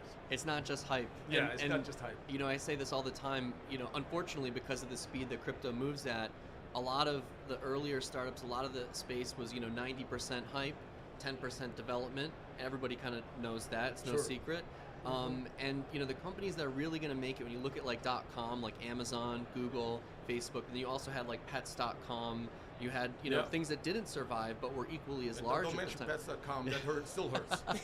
But sorry, but there's but the companies that really survived, they focused on the customer, they focused on the vision, and they kept going, and there was real value. There was a time when they thought, okay, the internet might just be a bubble, but now we use everything we do as part of the internet. I mean, your phone even tells you, like, here's how much screen time you spent, because you probably most people spend a lot of time on the phone. So if you think about the value of where our money goes, and when that becomes intertwined with the web, which never really happened until now, until blockchain, that's going to be a really big deal for business, for e-commerce, for small business, especially small business. the interaction between loyalty, payments, remittances, banking, everything's going to catch up to that speed where we're moving at 10 times. And the companies that are going to be successful are the ones that are going to make that experience feel like it's real time. No, and not too absolutely. complicated and not moving too fast. Well, it's like, back in the day, and I'm talking like an old guy, although I just turned 48, but still, 20 years ago, we were seeing the internet as something separate from the real world. That's what people will call it. The real world, and you got internet, right? Yeah, so IRL. Yeah. So today, every company is a tech company. None excluded. Even you, right. Right, So, even if you're selling, shoes, whatever. It doesn't matter. Yes, you're a tech company. So in a few years, every company will be a blockchain company. If you're not a blockchain crypto company, you won't be in the market. You have nothing to offer. You're not a tech company. No, you're not a tech company. You're done. It's very simple. You might have still an SME company that sells a little bit, have your regular customers, but you won't have a company that's able to scale. Right. And getting plugged into the financial web, it'll be like getting plugged into the web of data, the web of information, right? So you want to, in the future, you want to be plugged into the web. The good news is that we're so early, and it's just at the very beginning. If you're looking at this technology as a tech company, then you're on the right track. And there's a reason why all the largest tech companies, and I've been saying this before these companies were doing this, but I was saying, look, Facebook's going to have blockchain technology, and they might have stopped it now. It'll be back. And Google, Salesforce, Oracle. If you look like 20 years ago, there was this company called PayPal. Right? I've heard of them before. Yeah, you heard of them. I think I've heard of them. They were into micropayments. That this idea, this concept of micropayments. So I got to know them 20 years ago on micropayments. And I was working for a founder who was one of the largest founding companies in the world on media. And he didn't believe in micropayments. Well, he passed away, and I must say I still honor his name, but how wrong he was, right? And so they started with micropayments, but everything is a micropayment. So if you look carefully, they were predicting the future already 20 years ago. So, and that's what I believe today is that, I didn't go to an ATM machine in like years, right? I'm a liar. I went to an ATM machine from traveling from Europe to the US to get some dollars. Right, because we're in Vegas. But, yeah, because, but soon it'll all be stable coins. I've seen Bitcoin ATMs, and I saw somebody sent me I think it was, I forgot which casino it was, had a crypto deposit for your chips. Yeah. Wow. So Yeah. there's so cash is out. Let's be honest, right? Cash is dead. Fiat money. Paper money's dead. Paper money is the biggest polluter almost. So when you're talking ESG, stay away from paper money and coins. I think it's really crazy over the past 2 years in this post-COVID world. Things change so much, and we, when you used to go to like a restaurant, it would be normal that you might pay in cash, or you might have some cash on you. Right. But then as things changed with the, post-COVID environment, everything went tap to pay. Yeah. Don't touch anything. I don't want to, we don't want to shake hands. We'll elbow bump or whatever, right? And then, things have lightened up and things have changed. We're not wearing masks right now or whatever. I see a lot of people not wearing masks, but COVID's still real. It's happening. But that changed the e-commerce, the economy, the way we think about money. And I used to carry around like a little billfold with like $100, $200, just some petty cash. And I don't have that anymore. I have some, in my desk drawer at home. It's like just collecting dust. I think the only time I ever use it is when I use it like valet or something. Money now is collectible. It's a a relic. It's like a coin. It's like coins, always been numismatics. collectible, by the way. But now we're gonna do paper dollars, just as a relic. It's wild because I think the future is completely digital, and also the idea, people are afraid of CBDC for surveillance platform. I see a lot of people in the crypto space say that, ultimately, the power of crypto is that there's going to be so many options, right? And just look at like a frequent comparison I'll give, when it comes to CBDC, stable coins, crypto banking options like that, or money remittance options. It's basically, you're going to have private industry, like we look at like mail. When you look at like the parcel system, Yep. you have the United States Postal System, which is maybe like the CBDC. Sure. It's there for everyone. It may not be the fastest, it may not be the best, but it's the most affordable, and it's there for everyone. Are there surveillance technology built in? Well, yeah, of course, and there will be for every single one. How does the government treat it versus a private company? Just different ways. Yeah. But at the end of the day, there's nothing really in my mind to be afraid of, because at least in the U.S. and most of the free world, we're going to have private options. So you're going to have your FedEx, you're going to have your DHL, and that's the equivalent of your USDC, your metal dollar, your That's USDT. the reason why all these you will have to my belief, you will have separate ecosystems, right? Right. Like a distributed model of ecosystems that then will merge into each other. Use the CBDC Right. or layer 0 blockchains, right, to get there. So to me, this is the future, is that you can have all of your stuff, and companies will have their own ecosystems, and they will integrate with other ecosystems or connect with them through smart contracts. This is the whole smart contract idea. I mean, its transparency is that we can execute quickly. We have full transparency. You still have your ledger, right? And it's undisputable which action did, with whom, did what, whatever. This is what we like. Governments like it. We embrace it. So yeah, I think that if you're into some kind of industry where your source of funding should not be known, well, you have some kind of difficulty in the future. And that's not a bad thing. I don't think that's a bad thing. I think people. I've heard people say, "Oh, I don't want to see crypto regulated from kind of like the early standpoint or things like that." No, I think that's just the wrong approach, right?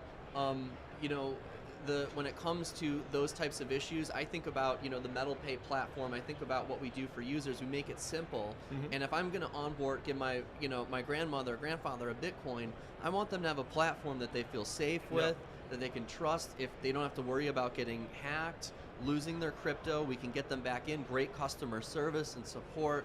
That it's a complicated technology, and when it comes to your bank and your crypto, you want something that's safe and friendly and, correct. and good to and use. at the same time complying with tax Yes, regulation. The exactly. whole thing is that governments didn't know how to tax it, right? And Initially, no. I may not be a tax fan, but without taxes, we cannot fund our life, right? Right. You still use the system of the country you live in. Exactly. So I'm against paying zero tax. I'm for let's say you pay enough tax and that's it, right? But so I think that if you use, this is what I like about your product, MetalPay, right? So I can use MetalPay, have my salary on it if I had, and stuff like that, and still get a tax report. Exactly. Yeah. It's very easy, very simple, and that's what I want, right? It should not be a cumbersome exercise to go to all of the exchanges and say, okay, what did I do? What was the price? I bought something, sold something, win or lose, blah, blah, blah, blah. You want right? peace of mind where it's just really simple to do that reporting, where it's just what you would expect, with your bank. And as more platforms come online, from Robinhood to Cash App to Square, it's getting better and better. But it's really nice to have everything, one bank account, right? That's it. One bank account, one platform where you can kind of do everything, and that's MetalPay. And I love it that I can, get paid in crypto, and then I can, pay my Apple Card or pay a bill or something like that. And, I can tell you that it's been a real struggle in the world of banking. I can speak from experience through, we have great bank partners at Metallicus, but it's been tough, as any crypto company, and then also as a consumer. I have friends, my co-founder Glenn mentioned that he ran into some problems banking in Belgium, and there's nothing wrong with owning Bitcoin. There's nothing wrong with trading cryptocurrency. In fact, if you're doing that, you're way ahead of the curve. But I think that it does freak out some banks. So MetalPay is the platform, to bank with crypto, and we're really excited as we get into our Metal API, which we're here unveiling at Money 2020, and also next year our MetalPay corporate offering, because there's just not a lot of options for crypto companies or any fintech when you start integrating cryptocurrency. And like you said, if you're in technology, if you're in fintech, you will be doing that if you haven't already within the next year or so. Yeah, so I'm still lit about the company, and apart from great people, people make a company. So I guess I met everyone by now. Not really, but I met so many people at the company, and it's great. It's a great vibe. Everybody is behind it. I gotta give a big shout out to everyone because you're not doing it by yourself, right? It's impossible to do everything by yourself now. The company grew over the years, and so yeah, I must say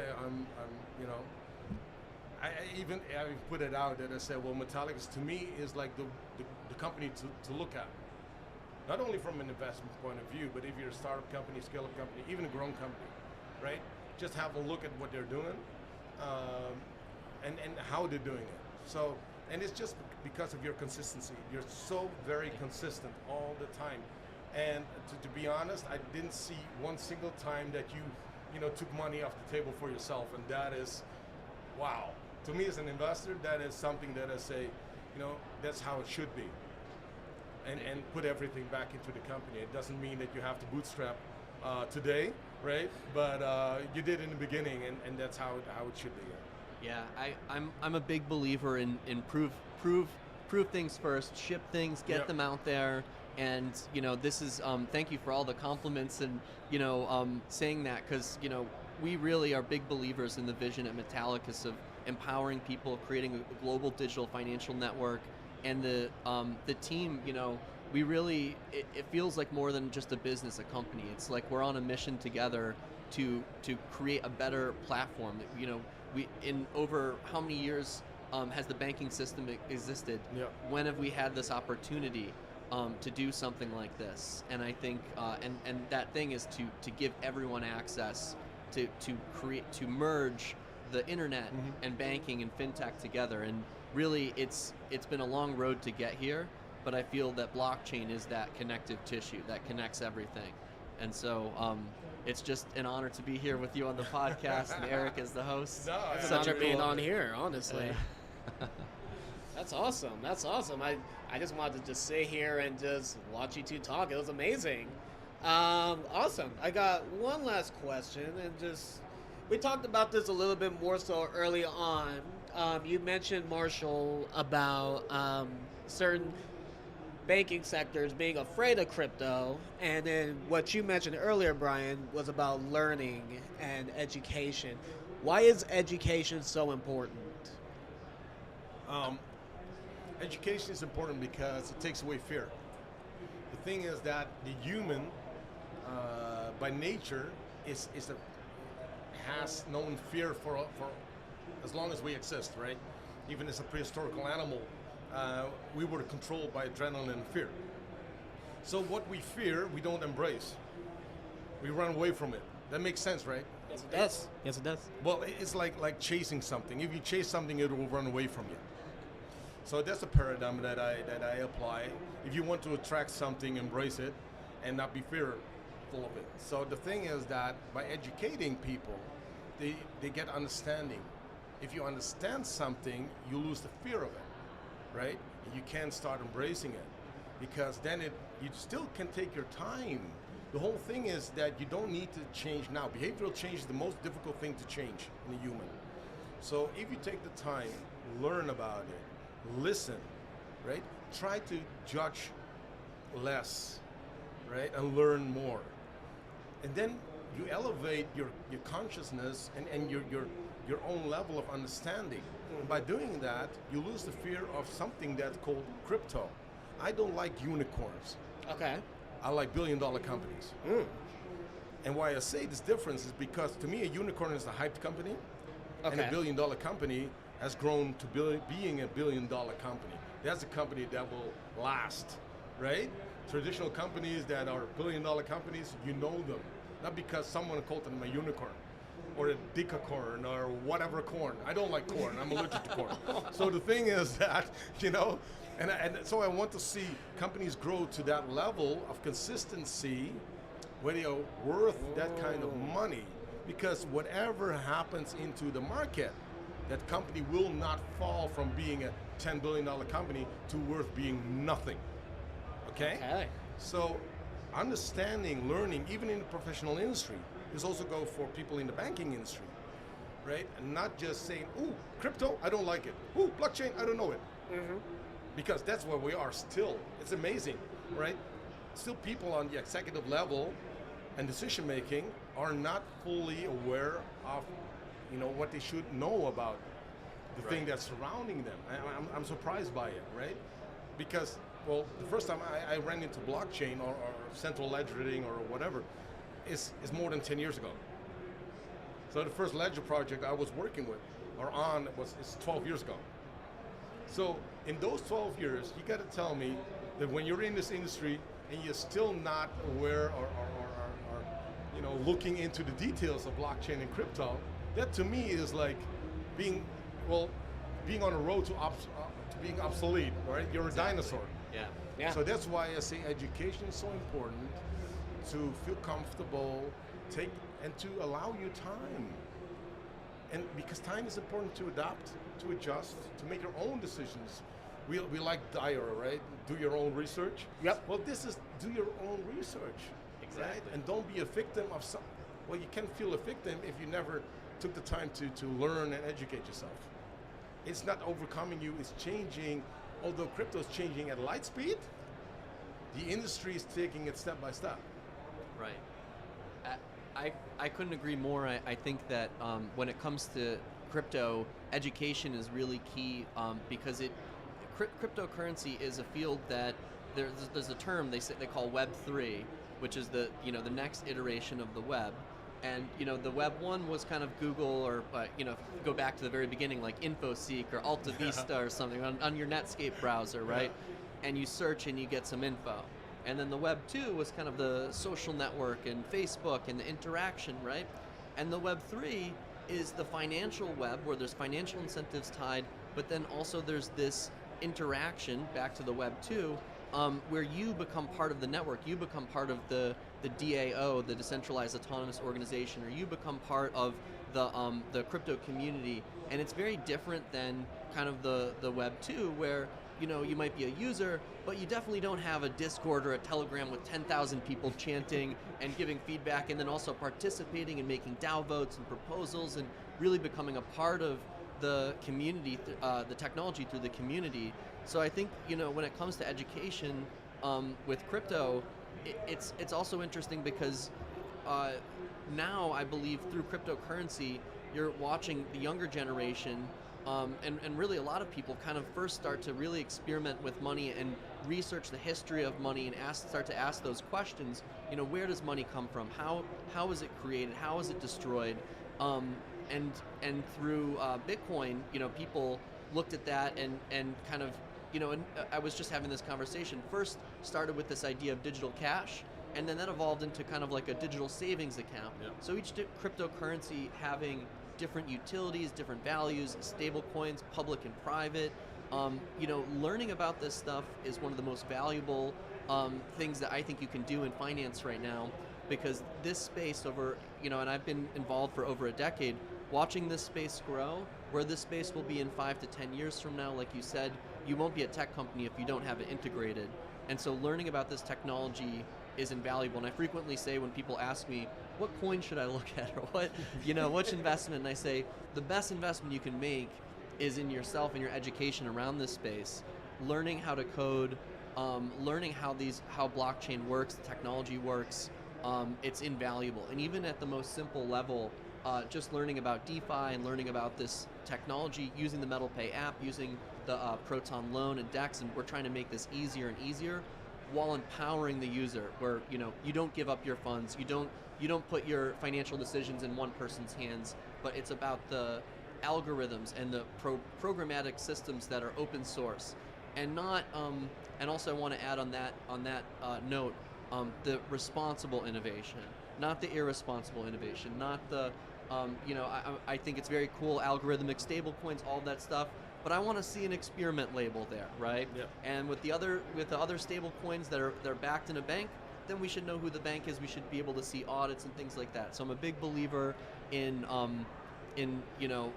where we're going with that, and also I think when it comes to the education, understanding how all that works. And so the thing is that when you look at banks, right, we all use a bank, but if there's one institute that is totally not transparent, it's your bank. And because you put savings in the bank and they do something with it and then you get no return, how can that be, right? It's like that South Park episode where he deposits his money Yeah. and then types a little bit and says, oh, and it's gone, Yes. right? So, that's the thing. So it's understanding, learning, and what I want to tell people is that if you're new to let's say, the crypto space, right? Just take $100. You don't need a lot of money. Just take $100. If you don't have $100, take $10, right? And start learning. I would say start playing, right? Make it. I am a big believer in gamification, right? So and attack as an entertainment industry. So the thing is that apply some money, just are prepared to lose it. Just do 100 and just play with it. Go back and forth, learn about it, read about it. Why is something happening? And I know it doesn't make all sense, right? Because why is my token going down or my coin going down, right? They're not always logical algorithms that you can understand why it's happening, because it takes a lot more investment in time to understand it. But at least you can get comfortable with crypto, right? With exchanges. Hey, this exchange does that exchange does that. Why I'm not paying gas fees here? Why I'm paying gas fees there? What is a bridge? What about security connected to bridges, right? Why do these exchanges got hacked? What is insider threat? So I'm high on cybersecurity as well, but the thing is that by understanding these things, you can understand in the future, in the nearby future, the next development and why we're getting away from those kind of bridges and why we're interconnecting the blockchains and what we're doing on smart contracts, and understanding that in time you will see yourself as a node. You're a data node and a financial node, and you are on the blockchain as a person. It is not your avatar, it's you, right? Exactly. And you can transact your data, you can transact your privacy. You're in charge. And this is the whole point, is to feel in charge of whatever you do and whoever you are. And this is what the future of blockchain is that it's no longer a virtual world, but it's you in this world. Exactly, tying your real identity and also your virtual identity, what they call the NFT profile picture, which Yes. we've seen appear on Twitter and things like that. But that's the really cool part of cryptocurrency, is that when you start interacting with brands, you start interacting with different companies.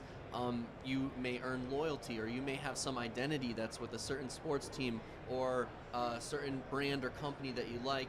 And it's really cool to have that kind of gamification, like you said, right? And I think that's where it's going. And I'd much rather be a part of that world than the targeted ad world. No offense to people in the targeted ad world, but I'd much rather subscribe and choose what I want to be a part of and then be rewarded for that, than have it surveilled upon me and then forced upon me in some sort of ad or something. You have to scroll down, a whole list of things. And then say, no, I don't agree. But the thing is that this is privacy, right? So you cannot, you're allowed to not agree. But if you don't agree, you cannot use the service. Hey, wait a minute. This is not right. Because if I don't agree, it just means that I don't allow you to use my data for external resources, but I still want to use the application. Right. We're not taking KYC, we're not taking AML. We're talking about standard stuff, right? But if I don't agree, I'm not allowed entrance. How can this be? And that is not right. So this is the thing that I would like to see changed, is that you can use anything. But I don't agree being used or misused or abused, let's say, right? And because that's still something that I see apart from KYC and AML. Yeah, and that's the cool part about Web3, right? I think in the future, you look at a lot of media companies and how they've transformed. I really feel over the past few years, when I go to a different publication, I get hit with you have to subscribe, or they want to have me subscribe. And so back to the micro payments, like you said, that content, the ability to kind of not have to enter my card or worry about getting recurring billing or something, and to have that identity that I might be a fox on the blockchain, or I might be something like that, but then I can decide when I opt in. I choose the communities that I'm a part of, and like back to the publishing content. Like, I'd much rather pay $1 for an article and not have any sort of connection that can draw from my bank account, versus maybe subscribe to something. I think that's kind of the future of content of the web too, right? It's kind of that micro content and stuff like that. Well, at the same time, we got to protect the innocent, I always say, right? We also have a responsibility. In this space, we have a responsibility and accountability. Because, to be frank, most people don't understand what's happening. And still don't, even in Web 2. So people don't know. They're just consumers, right? But we have to protect the consumer as well. So that means that if they enter into the space should be safe for them to use, even if they're not knowledgeable, even if they don't have the capacity to fully grasp what is going on, right? So we have to create also with content and stuff like that, is that they can enter and not automatically are lured into the next thing, which automatically leads to having to accept a loan, and I'm putting it that way, to having to accept a loan, because the world is driven by FOMO. Right? So that's a whole other thing. But what I like about, the companies like yours, is that you really inform the clients and people using it, and you can get so much information, can read all about it, right? And if you don't know, you just call customer service, and they will pick up the phone, right? And we have a different vibe for customer service at Metallicus too, right? We view it very differently, that you don't have to just have a problem with your app to contact our customer service. If you want to know about Bitcoin, or how, back to the education piece, if you have a question that, think of, the MetalPay customer service and customer service in the Metallicus ecosystem, it's not just there to solve your problem immediately in the app. We can really help you navigate your crypto journey, and we're really trying to create that future vision custom tailored platform around education, around ease of use. I love the vision of kind of how like Apple products made it so easy to use. Yep. And when you look at kind of crypto, like you said, we have that responsibility to make it easy, that in a way that people don't lose access to their crypto, they don't get hacked, they have a great experience, and you want to have something that's rewarding, right? And I think that's what we've built with the Metal platform and ecosystem, and it's really cool to be here at Money 2020 presenting. No, we can talk about this for hours, and we've done that already. But no, really, because the thing is that we're in this space together. This is frankly the whole point. This is why we're here at Money 2020, because we're in this space together, right? None excluded.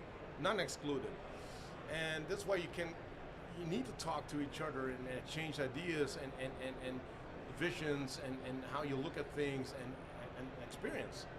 And only by doing that, we're talking about competition. But to be very honest, the world is too big for competition.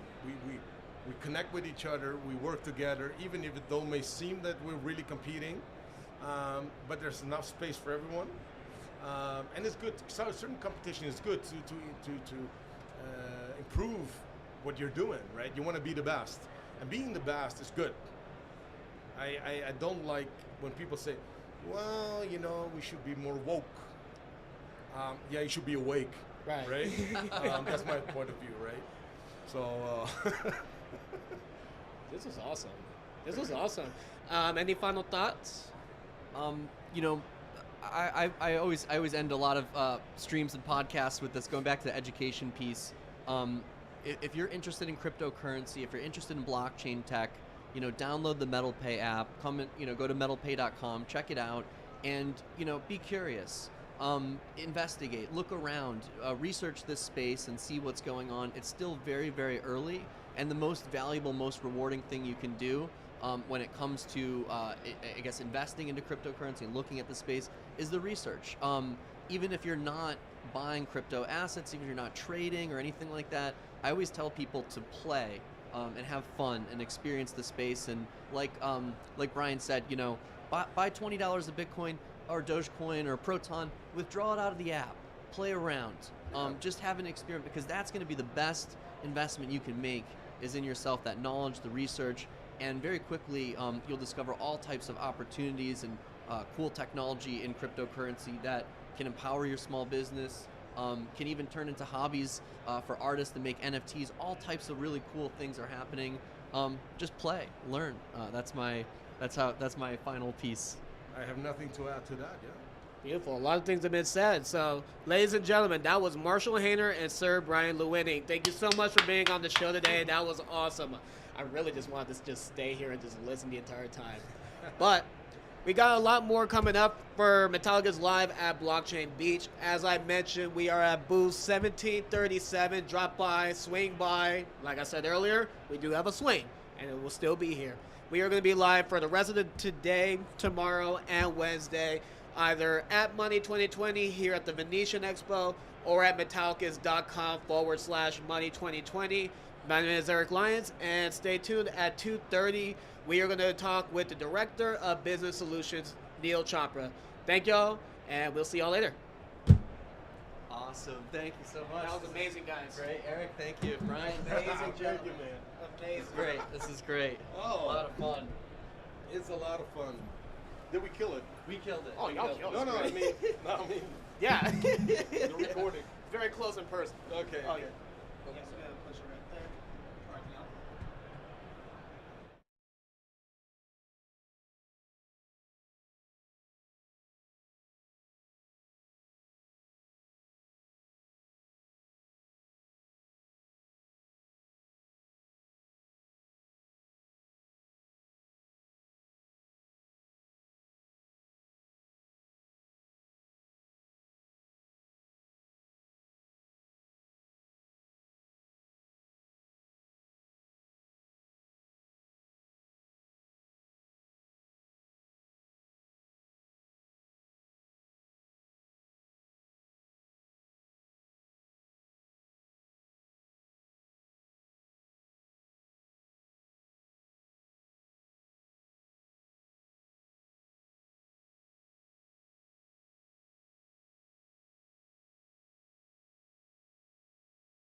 Ready? We good? All right.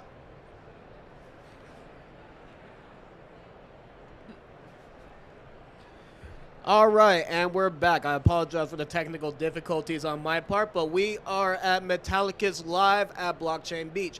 You can find us at the Venetian Expo in Las Vegas at booth 1737. We are back with CFO Irina Burkhan, and then we got the Director of Business Solutions at Fireblocks, Neil Chopra. Thank you both so much for being on the show. Thank you I'm for so having thrilled to have you both here. All right, how's Money 2020 been so far for the both of you? Oh, it's been great so far. First day. It took us a while to prepare this time. I don't know. You guys are pros at this. Yeah, it's been chaos, but chaos in a good way. I think this is my 6th or 7th Money 2020, and wow. It seems to get bigger and bigger every year. And I just love the fact that we've got such a great cross section of different market segments represented. You've got your banks, you have your funds and your VCs, you've got your crypto companies, your payment companies, your fintechs. So just really cool to see everybody coming together in a collaborative way. That's awesome. Let's talk about that real quick. Like, you said you've been here for about 6-7 years at Money 2020. How much has that been changing, like, throughout the years, like from when you first seen it to like how it is now? Well, the partiers are definitely a lot bigger now. But no, I think just the expansion of different markets and different folks that are coming in, and I think what we're seeing now is just a really big convergence of a lot of these industries. I think you go back 4 or 5 years ago, this concept of digitization was really in its infancy, and I think with this and with the expansion of just blockchain and technology in general, you're starting to see this ethos of this new age technology and infrastructure that's really starting to bring these companies together. And now it's, okay, someone might have been my competitor 2 years ago, but now they're a potential partner of ours. So how can we work together to really build this ecosystem together? What were you with Fireblocks the first time you came, or did you come with some other? So I've been with Fireblocks since the beginning of 2021. So I was here last year with them. I was with Ripple for about 4 years prior to that. Okay. And so very much focused on sort of the payment space in that. Before joining Ripple, I was in corporate treasury, so working on the technology and consulting side. And basically my view of kind of this industry and blockchain in general is how can we solve real world problems? How can we take this technology and really deliver utility either to institutions or to allow them to provide differentiated products and services to their customers? Yeah. So I haven't walked around a lot yet today, but I heard there's a lot less crypto companies here this year than last year. I mean, I'm not surprised. I have my own theories as to why. Have you noticed that? Yeah, I would say, to be honest, I think the genesis of this has really been focused around payments. And like for Money 2020, I think the couple of years prior to this have been very focused on payments. It seems like it's somewhat reverting back, but at the same time, in Fireblocks, we actually just announced our new payments engine this morning, where payments companies and payment processors can now take our technology and sort of orchestrate and pay out direct to merchants or receive pay-ins on behalf of merchants in crypto and digital assets. And I think we're starting to see that real life utility in those use cases, starting with payments. And I think as we start to evolve this technology, it's not crypto as a market where we see a downshift in the market and all of a sudden there's fewer crypto players here. I think it's really the application of the technology and seeing a lot of the traditional institutions coming in and leveraging the technology and not necessarily crypto as sort of a market or an asset class. Yeah, I mean, one of my theories is, some of the ones that used to come with really, really big booths, unfortunately are no longer in business, whatever you want to say about that. Yeah. Last year we came, I think the first time that we had a booth. So we had our MetalPay product, we talked about Proton blockchain, and people would come up to us and say, hey, I'd like to do this for my business. Yeah. I'd like to do, because this is not a consumer conference, it's a business conference. So we came back and we said, look, we need to have a product, before we go back to Money 2020, we need to have a business product to show everybody. Yeah. And, it took a little bit of time. We launched, like a week ago with our Metal API. But this is what we brought to Money 2020, and I think when you have the right product to bring, that's the right time to come. Yeah. To this.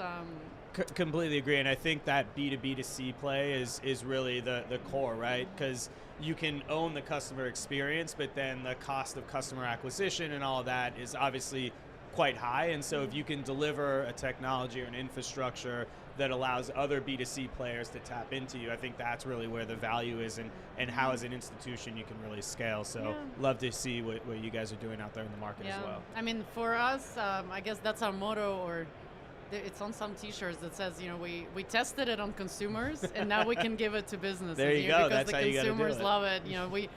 Nobody's going to buy the product if people don't love it. So, and if you have the proof point there to show these institutions that, hey, this has been adopted and it will scale, here's how you can tap into it. That's half the battle, right? Yeah. No, we are very happy with Money20. I used to, before I was in crypto or in finance, I was in compliance, and I was at a public accounting firm, and then I'd hear about the exciting stuff, right? The super exciting stuff, and I used to hear about this conference, and I'd be like, oh wow, like it would be so cool to go to something like this. Yeah. Then I met Marshall, and he said, yeah, like that's the place I want to go, because that's where all the serious kind of business things are happening. So we're very happy. How's Fireblocks doing? How are you guys? How's your team and everything? It's great. I mean, we've really scaled over the last year and a half or so. So we're up at 600 employees now. Oh, wow. We've got about 1,500 customers. And I think what this sort of pause in the market has really helped out over the last couple of quarters is to really make sure that we maintain a focus on where we're going. And so having that vision strategy for the 5 to 10 year plan, but formulating that into incremental steps of how we get there. So I think you look at the market, and yes, crypto as that market and asset class has kind of slowed down a little bit. I think we're seeing the slowdown in sort of the creation of new companies and some of these other ones that may not exist anymore, but I think it's also given a lot of the traditional players some time to pause and really say, okay, the last 3 years we've been moving at 1,000 miles an hour, just trying to figure out how we get into this space. This slowdown, I think, has let them really figure out and understand what does this mean for their business and what should they be doing next. So from my perspective, focused very much on more of the traditional space. I think it's been a blessing in disguise. Obviously, nobody's going to cheer about what's happened in the market, but at the same time, I think it's helped to filter out a lot of the bullshit that's been in there, been in the market for a while, and I think we can now focus on building with everybody that's left, which is really exciting for me, because you need to get rid of the noise before you can really get the scaling of the adoption. Yeah, I mean, for us, it's very similar. I mean, I wish we had a little bit of a warning, but of course nobody ever warns you about stuff like that. Yeah, I mean, who could have foretold everything that's happening in the world right now? It's just, it's insane. So we, Fireblocks kind of really grew up really fast. You guys went from like, I wouldn't say nowhere. You didn't come out of nowhere, but you went from I was 0 to 100. I was employee number 70, I think, in January, February last year. We're up at 600 now. 100 customers at the beginning of last year, 1,500 now. So to say that would probably be an understatement. But I mean, it's the growing up has been obviously it's been tough, but exciting at the same time, and just using it as an opportunity to make sure that again we can remain focused on what our strategic vision is, where are we looking to bring the company, and sort of how do we make sure that we get there in an efficient way. Yeah, I mean, we're looking at a lot of that too. We see kind of everything as a blessing in disguise, right? So we had to really reevaluate all of our partners, and we had to say, look, we have to stick to our knowledge, stick to our values. We shouldn't offer products that we don't believe are the right products for consumers, that are too risky, that regulators don't understand. And we said, maybe we will be a couple steps behind if we don't jump on every bandwagon, but we shouldn't jump on every bandwagon. And as soon as we said that, some of those bandwagons really fell apart. So, I was saying to you earlier that, we're here mostly, reconnecting with the partners. Kind of, you got to look everyone in the eyes and see, make sure that everybody's still aligned, not just with technology, but with, their future and, Yeah, I'd say kind of the regulatory alignment too. Yeah, I think it's this concept of like all boats rise, right? So if you can enable your partners, your customers to really grow and scale, that allows everybody to kind of benefit from that. And I think spreading yourself too thin is very important to avoid, right? And so making sure that you're focusing on those core competencies is very, very critical, because if you try to spread yourself too thin, then you're not going to do anything well, right? You can do everything pretty good, but you want to make sure that you can excel and really sort of get deeper into that. Irina, real quick, so just kind of building off of the reevaluating and using a lot of these events and just to be able to meet back with partners and make sure that everything is still realigned and squared away. Do you feel like that is more important than ever, especially since with the nature of crypto, of course, things changing at like a more rapid pace. One day in the regular world, it's like 10 days in crypto. Do you feel like that's more important to do these days? Well, I think it's a little bit of crypto and a little bit of COVID, because we used to have, when I started at Metal, we had this beautiful office, and we have our own inside story. Yep. Eric cleaned my desk for me when I went on my first day because it was in right across from his. So we had this amazing office, and Marshall used to say, we have this office so we can bring partners in and show them what kind of company we are. And at that time, Visas and MasterCards were coming in, and companies like Fireblocks, I don't think was around quite yet. But he said, you got to bring the partners in, you got to look them in the eyes, you got to go for, the beers down the street. And now you can't do that. So you really don't know. So there are a couple of people that are, thankfully no longer in the industry that I think if we had met in person, or if people met in person, they would have known that this is not the right. So I think it's a little bit of COVID and a little bit of, crypto moving so fast. But banking isn't moving that fast. So we have our COO who comes from Northern Trust. We have our banking executive from BNY Mellon. Their friends are looking at them like, I don't know, like, what are you guys into? We're still at the bank. And although I will say, shout out to Bank of New York. They just went live on did. Fireblocks for institutional custody. Wow. Yeah, that was, I think, a couple of weeks ago. So exciting news. I know that the banks are moving slowly, but we are starting to see that adoption. And I think we're going to see sort of a steep hockey curve in probably the next couple of years when they just realize like we have to do something or we're going to get disintermediated. But I think to that point, we're seeing a lot of executives and high-level folks at banks starting to move into the crypto and fintech industry, because I think they kind of see the writing on the wall is that at the end of the day, all of these institutions can provide much better customer experience, cheaper cost of acquisition of the customers. And so if you really want to grow and scale from that perspective, they're just really eating into the wallet share of a lot of the regional and even larger banks. So it's really interesting to see. They definitely have to look at it, and I think they maybe have been waiting out to see who's going to survive and who's not going to survive. And we're ready for them. You guys are ready for them. For us, it's very, we say the word Fireblocks every day because it's, in accounting we do, but also with our, tech team, and we just hired a new VP of engineering, and she's been looking a lot in there.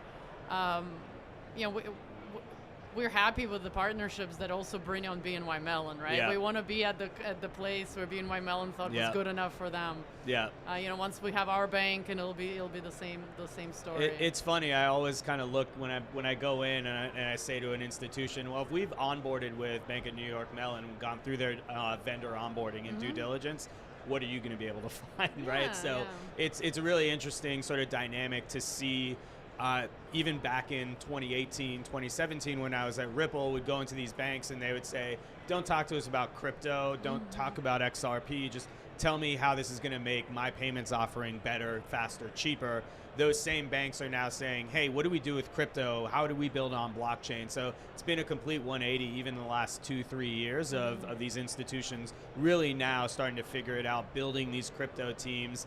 But we're also then seeing these heads of crypto teams moving on and saying, I want to actually go somewhere where I can make a difference and make something happen. Because it's obviously a struggle to move a ship that large, right? Yeah. Well, for us, it's also been a struggle, and Marshall will testify to that more than anyone, that and him and I have this saying, if you want to do something right, you have to do it yourself. Yeah. So sometimes people ask us like, oh, why do you have so many products? We're like, well, we need a fiat on-ramp. Yep. We built a fiat on-ramp. Now we're opening a bank, so we don't have to rely on a bank. Yep. Oh, we needed a crypto custodial offering. We built a custodial offering.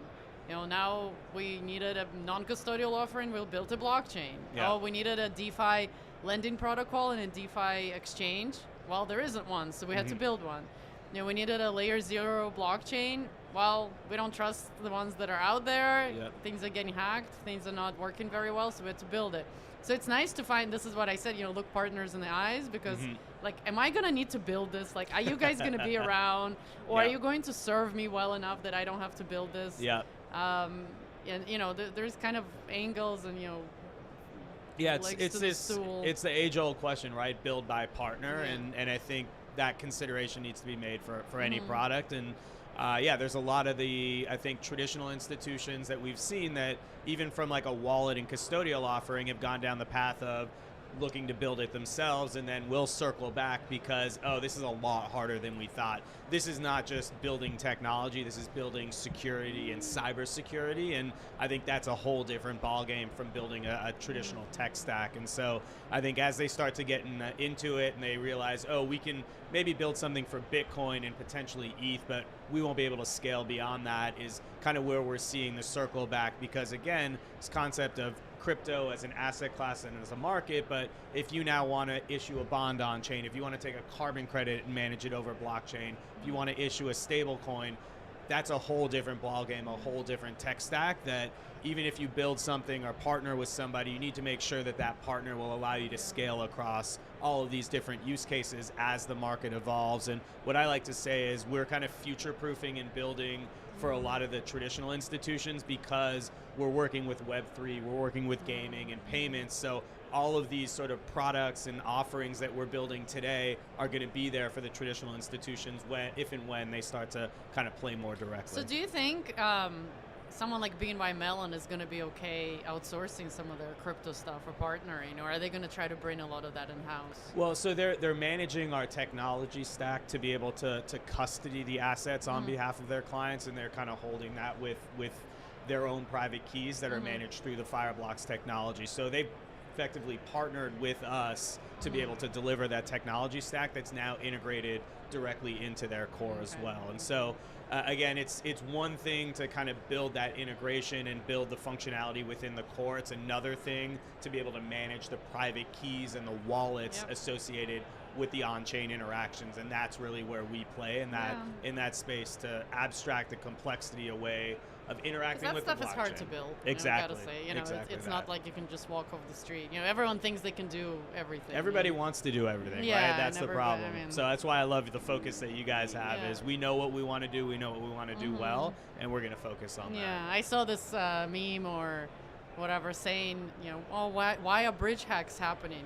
And it's well, stupid people shouldn't build wallets. Yes, exactly. It's like, okay, if you don't know how to build it, then you shouldn't build it. If you build it and it fails, well, maybe you should have expected it. And I think one of the big gaps that we've got in the industry in general is this concept of auditing protocols and auditing smart contracts. And I think as that becomes more pervasive, there's going to be more comfort. So if we can get one of the big four, some of the top consulting and audit firms to actually go in and validate, vet the technology, stress test it, I think that is where you can really start to scale, because right now there's not a lot of trust outside of sort of the 5% of folks globally that are well, into they're going to need to know how to do it.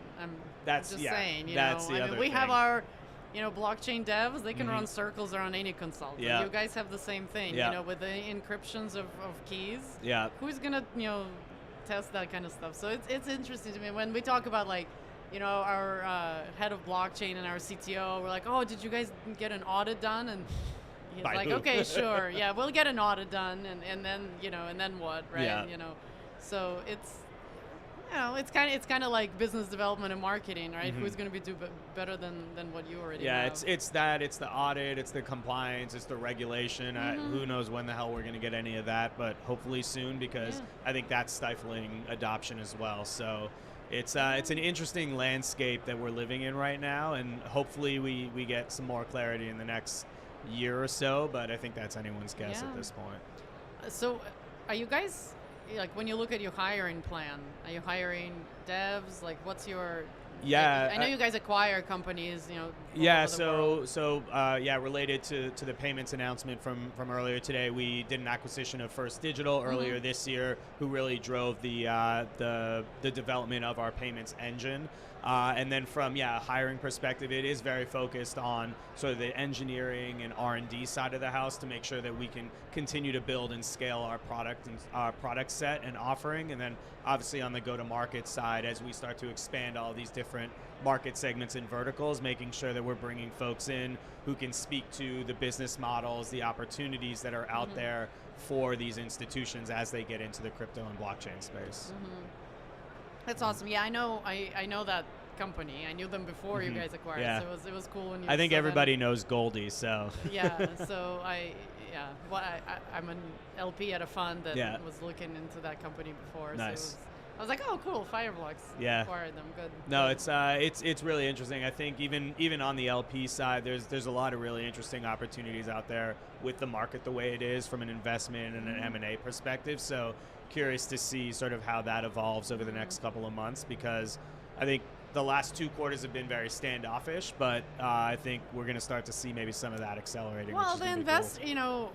We're in our round, and we've raised money, and we upped our valuation, pretty significantly. Beautiful. And people are coming, and we just had the podcast before this one. We had our investor, telling Marshall why he's in us. Yeah. We've had a lot of what I call repeat customers. Yeah. The people who wrote Marshall the very first checks came back and said, "Where do I sign again?" Yeah. You're doing something right at that point. Yeah, right? and our employees are investing, our very close friends and family. So that's one thing. And then the other thing is now the investors are also getting, even though maybe some of them got burned by some of the bad players, they now know how to tell who is who. Yeah. And the questions that we're being asked, even though sometimes they're a little bit more annoying than needed, are the right questions that they should be asking. Yeah. So I think part of it too, but just given where you guys are positioned, I think where we're positioned, it allows our firms to be a little more selective with who we bring on, because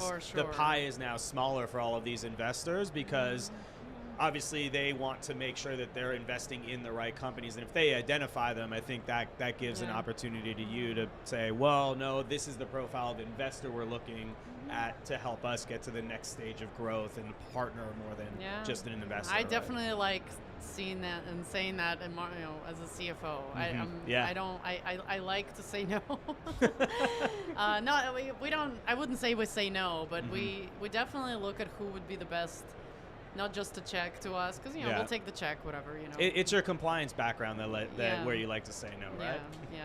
Well, we have. I'm now on the other side, so we have a compliance officer who, his job is to say no, but we train him that we're also a business. Yeah. Marshall now coined the phrase, "We are in fact a business." Yeah. And that goes towards people who complain when we charge for our products. Yeah. Which, well, that's people.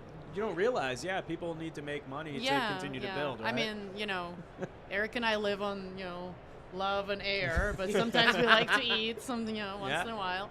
But we, we're selective, but we are a business. Yeah. So we really have to be careful what we do. Yeah. And it's just like providing transparency along the way. Like there's a reason why these are in place, and more often than not, people, I don't want to say follow suit, but they understand. And those that actually understand and respect it, they just know how it works. Yeah. Generally speaking. Yeah. That makes sense. Yeah. So, Neil, you mentioned earlier that y'all launched and made an announcement about what's next. What's next from there?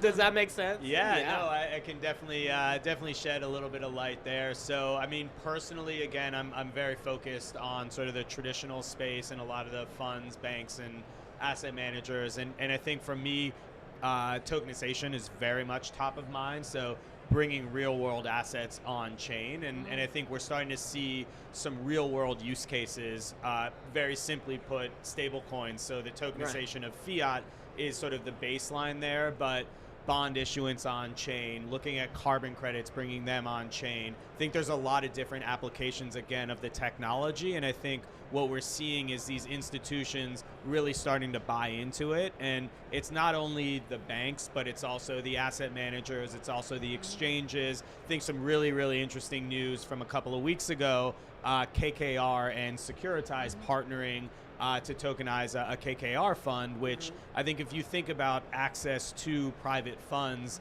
and the hurdles that you need to jump through, accredited investors, going through your wealth product offering, et cetera, this just gives a whole new sort of layer of access and distribution to a lot of these funds that they've never really had before. They don't onboard retail customers at scale, but if you can get distribution through different platforms by tokenizing these funds, I think that opens up a whole nother layer of access and liquidity that has otherwise not been available. And I really think that that's sort of the general ethos of blockchain, right? Is this democratization of finance and giving accessibility to really everybody for financial products and services. Yeah, and the regulation around that, I think, is evolving. Maybe it's a little bit more ready for it.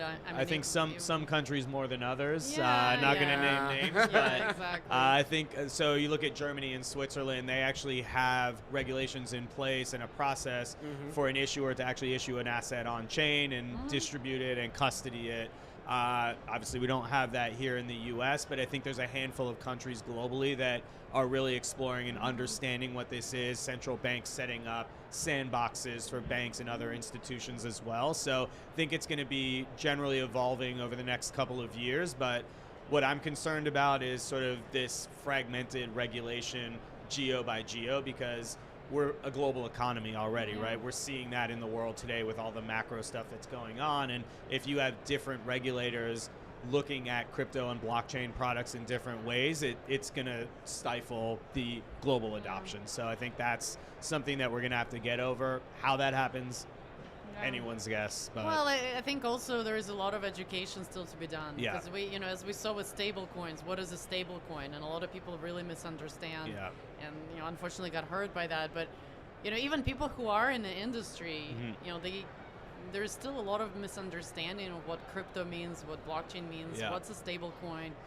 How do you build a stable coin? How do you audit a stable coin? Yeah. And then, from stable coin, you can say anything, right? From money, you can, tokenize anything. We have a company that's building on the Proton blockchain carbon credits. Okay. Yeah. And the guy who runs that company, no technical experience.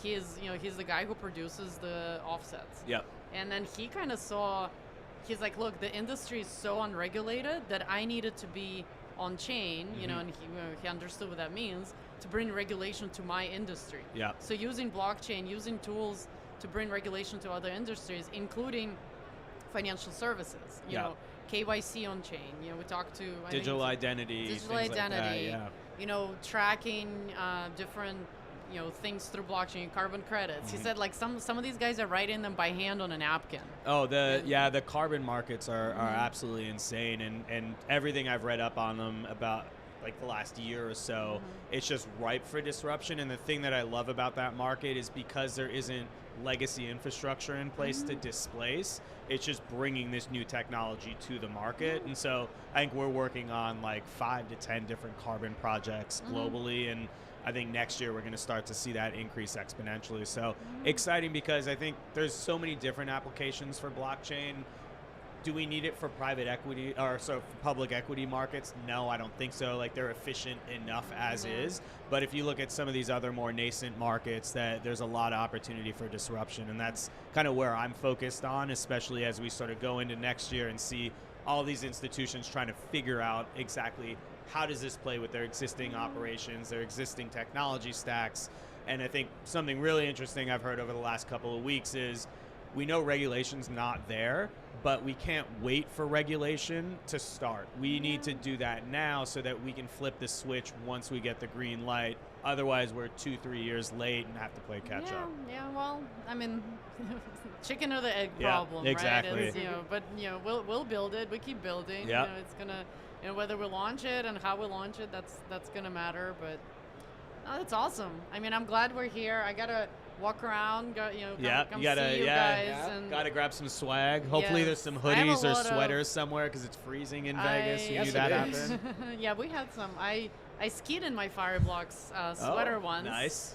And then I have a Fireblocks pillow in my house. Oh wow! I because- don't even think I have Well, you Fireblocks know, are pillows. so yes. I'm gonna have to talk to someone They in let us marketing. walk off with one from the club last year. Oh, okay. So definitely here. You know, Eric asked why we're here. Some of us are here for the swag. You know? Indeed. Yeah. There's I saw some cool bucket hats out there as well. You know what? They're getting trendy. So I call it my loot. When I come home, I open it up. I start distributing, and then I have nowhere to put it. So it's great to see that, and it's great to see all the new companies. I feel like the theme of Money 2020 is always ahead of its time. Yeah. So whatever is happening right now, that's what should be happening. Yeah, no, it's exactly it. And take advantage of day one to get out there and meet everybody, because I think people are going to be moving a lot slower tomorrow. And then especially Wednesday. So yeah. a lot of hustle and bustle going on. I can see just around It's here huge. right now. You know, Yeah. I walked in yesterday. We were setting up, and I saw our booth right away. And then today I walked in, and I was like, how did this all explode? Yeah. Yeah. I walked in yesterday. There were no carpets down even. And I was like, how are they going to get this ready for tomorrow morning? But they did it. No, so it's great. looking great. It's great. I know, I agree.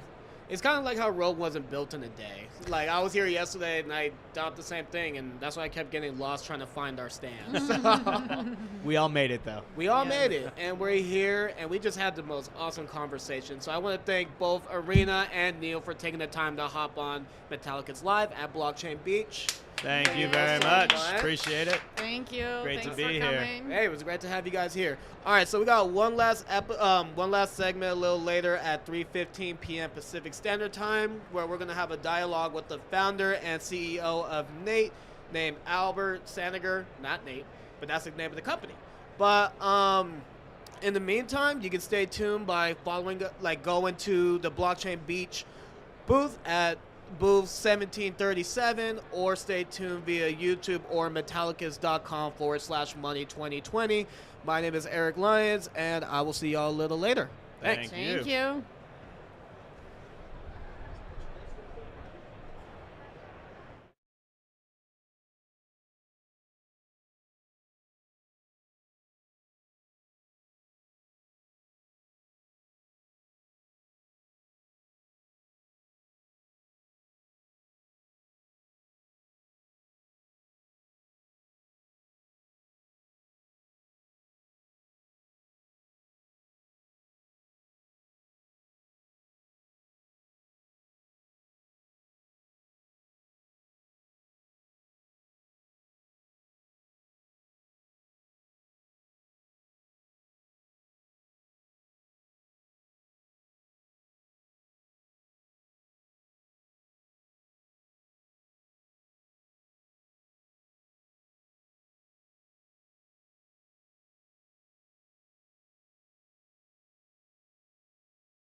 3, 2, 1. All right, and we're back. Welcome to Metallicus Live at Blockchain Beach. We are located in the Venetian Expo in Las Vegas, booth 1737. My name is Eric, and I am here with the head of marketing, Will Cleaver, and the founder and CEO of Nate, Albert Saniger. Thank you both so much for taking the time to hop on the call. Hello, hello, hello. How's it going? Applauding ourselves, and we haven't even started yet. We always bring out the red carpet. Don't you see it in front? That's FinTech people for you. Yeah. Exactly. So, Albert, first question that just comes to mind. In your words, what is Nate? Nate is a unified shopping wallet that lets you share and shop your world without compromising your data. Cool. Love it. That's a solid elevator pitch. It's good, right? How many words I paid is a ton that? of money for that sentence. True. No, it's cool. Straight to the point. Yeah. Can you, so a little bit more like just developing upon it, what Yeah. really is the functionality of Nate? Yeah, so Nate unifies all your shopping in the same way that DoorDash unified all your food delivery, or Spotify unified your music, or Uber your transportation, right? So many categories in consumer life have been unified. And then e-commerce is this very messy situation where you have to use like the Honey app for discounts, the Goody app for gifts, Pinterest for your inspiration, LTK for creators, Cash App for a wallet. It's very messy and frustrating. And so we've built one super app to rule them all. 2 million retailers, all of your friends, all of your shopping, and financial services on top. Wow. Wow. That's amazing. Yeah. And when did you find the company? I started in 2018. Okay. Which for the first 2 years we were in stealth, just building the tech, and we shipped the app 2 years ago. Wow. Yeah. And where are you out of? New York City. Okay. Makes sense. A lot of shopping going down in New York City. Definitely. Look, I'd love to know a little bit about your background and, how you got to Nate, maybe just from the beginning, education, all the way up to, to the entrepreneurialism side of things. Yeah. So I'm Spanish. I grew up between Barcelona and Paris. Cool. Sort of back and forth. I went to school in Barcelona that was French. My parents are Spanish. They don't speak any French. But I'm fully trilingual. I guess English is my fourth language. Wow. And then I fell in love with this guy named Max. Max, if you're out there listening, hello. I haven't talked to him in years, but I fell in love with him, and I moved to LA. Cool. Because of him. And so and then I moved to New York, and I've been in New York for the last 10 years. My career has been as a founder for the most part. My first business was selling t-shirts. Cool. And I actually used to come here to this expo in the Venetian for wholesale trade shows. Wow. So it's very full circle for me. Then I went to business school, and then I worked at Amazon doing private label for their soft lines division. Okay. And then I left Amazon to disrupt Amazon, and I started Nate. I'm seeing the It, timeline. right? It all makes sense Yeah. now. Anything you can do to come to the Venetian once a year. Yeah. No, it's cool. Like you said there, starting from the beginning, you were selling T-shirts, Yeah. and a brand that I admire a lot is Gymshark, and I think one of the cool things about Gymshark is that Ben his friends were asking him for stuff to wear at the gym, and he just went and did it. And I think so many entrepreneurs have got ideas are in abundance, but it's the actual execution. And I think you started off early. You've been doing the entrepreneur thing for 10 years, so it's a I think what happens is people try to figure too much out from the get-go. Yeah. And they're like, okay, first I'm going to do this, then I'm going to do that, and they come up with a whole 5-year plan Yeah. on day 0, and then they freak out because they see Yeah. the uncertainty, and so they don't Yeah. do it. And a lot of founders actually that are founders are sort of forced to, they're in that position because they have to. Yeah. Like my first business, nobody would hire me. Literally nobody would hire me. And so like I had a friend who made t-shirts and say, hey, I'm going to buy 1,000 t-shirts from you and I'll pay you net 90 because I need to pay rent. Yeah. And so a lot of founding stories I feel like are like that. And then you realize, oh shit, okay, I can do this, right? I can think a little bigger. Yeah. I think you said there, One, I think, did you mention Deliveroo or Uber? Yeah, I'm a big fan of all those businesses that make one sort of category unified for you, right? Well, Deliveroo blew up overnight. Like I used to work for Wagamama, which was like a Asian restaurant I love chain. Wagamama. Oh, you love Wagamama. Yeah. Okay, cool. And we were one of Deliveroo's first clients. And I remember when Will Shu, the founder, came to speak at our conference. And I think Deliveroo was maybe like 4 years old and worth over 100 million, whatever. But he started off delivering pizzas. Yeah. Like, all I'm seeing is this tech entrepreneur on stage in sweatshirt, sweatpants and a t-shirt, living the life. But he hustled at the very beginning, and I think you've got to embody what you're doing first of all. You've got to be your own customer too, right? Mm-hmm. Like, it's pointless trying to build something to sell to other people that you wouldn't buy yourself. So you must like fashion is probably the next part of my question. Yeah, I mean, with Nate, you can buy anything from all 2 million retailers in the US, right? So fashion is definitely a big category, but there's also beauty, wellness, electronics, books, furniture. You can buy anything you can buy with your fingers. You can buy it with Nate. Wow. Literally anything. But yeah, fashion is definitely a big category, especially for our creator program. We have a creator economy product, and a lot of our creators are big in fashion. Cool. But question for you, Will. Yeah. What's your favorite dish at Wagamama? That's a tough question. It's not a katsu curry, for sure. Okay. Just because I know the calories of that menu inside out now from working there. Do they label the calories? They do in the UK. Okay. I'm going to say a steak bulgogi.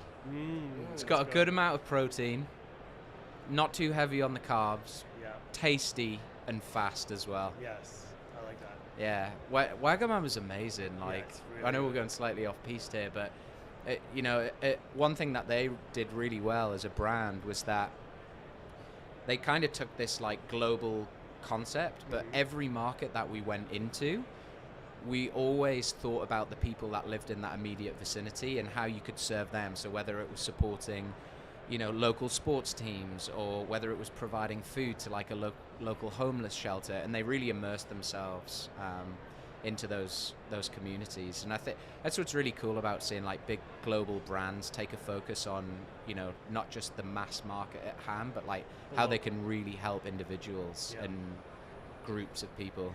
Yeah, I love that. That you're making me think about.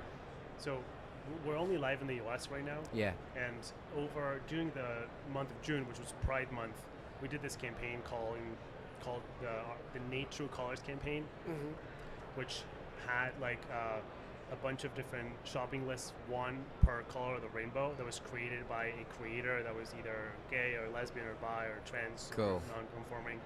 And any money that was made from people who bought from those shopping lists was donated to a different charity.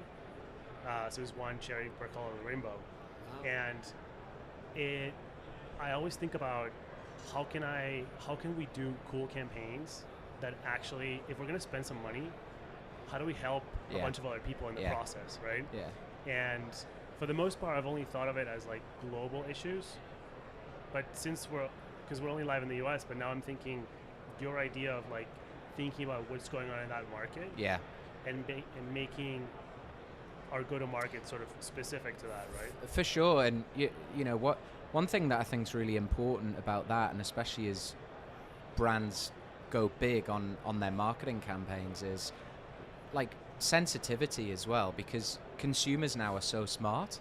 And what I find is that, I won't focus on names or companies, but I think people just try to throw as much money to some sort of situation, whether it's a Super Bowl commercial or a huge outdoor campaign, without like really thinking about the ethics of their business. Like one payment, one of those split payment companies, they went massive with this outdoor campaign in Toronto, like a week after they'd laid off 700 people. And for me, like, I'm deep in marketing, so I see these things, but consumers are getting smarter with greenwashing, even with like campaign washing now, that you've really got to do stuff with purpose. And I think that's what's really cool about that campaign that you did for Pride, was that, you can really channel where you put your energy into and those marketing dollars too, because I think even like investors, especially in crypto looking in, is that businesses have got a bottom line, and you've got to protect them at the end of the day, right? And throwing out aimlessly on campaigns that don't really help people or necessarily have got too much thought behind them, I think it's quite reckless sometimes. So it's cool. If you were to do a Super Bowl ad for Metallicus, what would it be? So we just kickstarted this conversation the other day, and I said, everyone's doing Super Bowl adverts. How do we not do a Super Bowl advert but win the Super Bowl marketing game? So that's in the oven right now. But I'm into it. look, Super Bowl ads serve a purpose, but it's kind of become, I don't know, the fact that we talk about what's going to be advertised at the Super Bowl now just kind of takes away the whole premise of like advertising, right? Kind of. Yep. In a nutshell, we're so focused on like what a brand's going to do to stay cool or stay relevant than like what is something meaningful that we could be doing. Like, I'd love to have a marketing budget where we could do it towards something like philanthropic, you know, and like really make a difference. So, but hey, so where does the name Nate come from?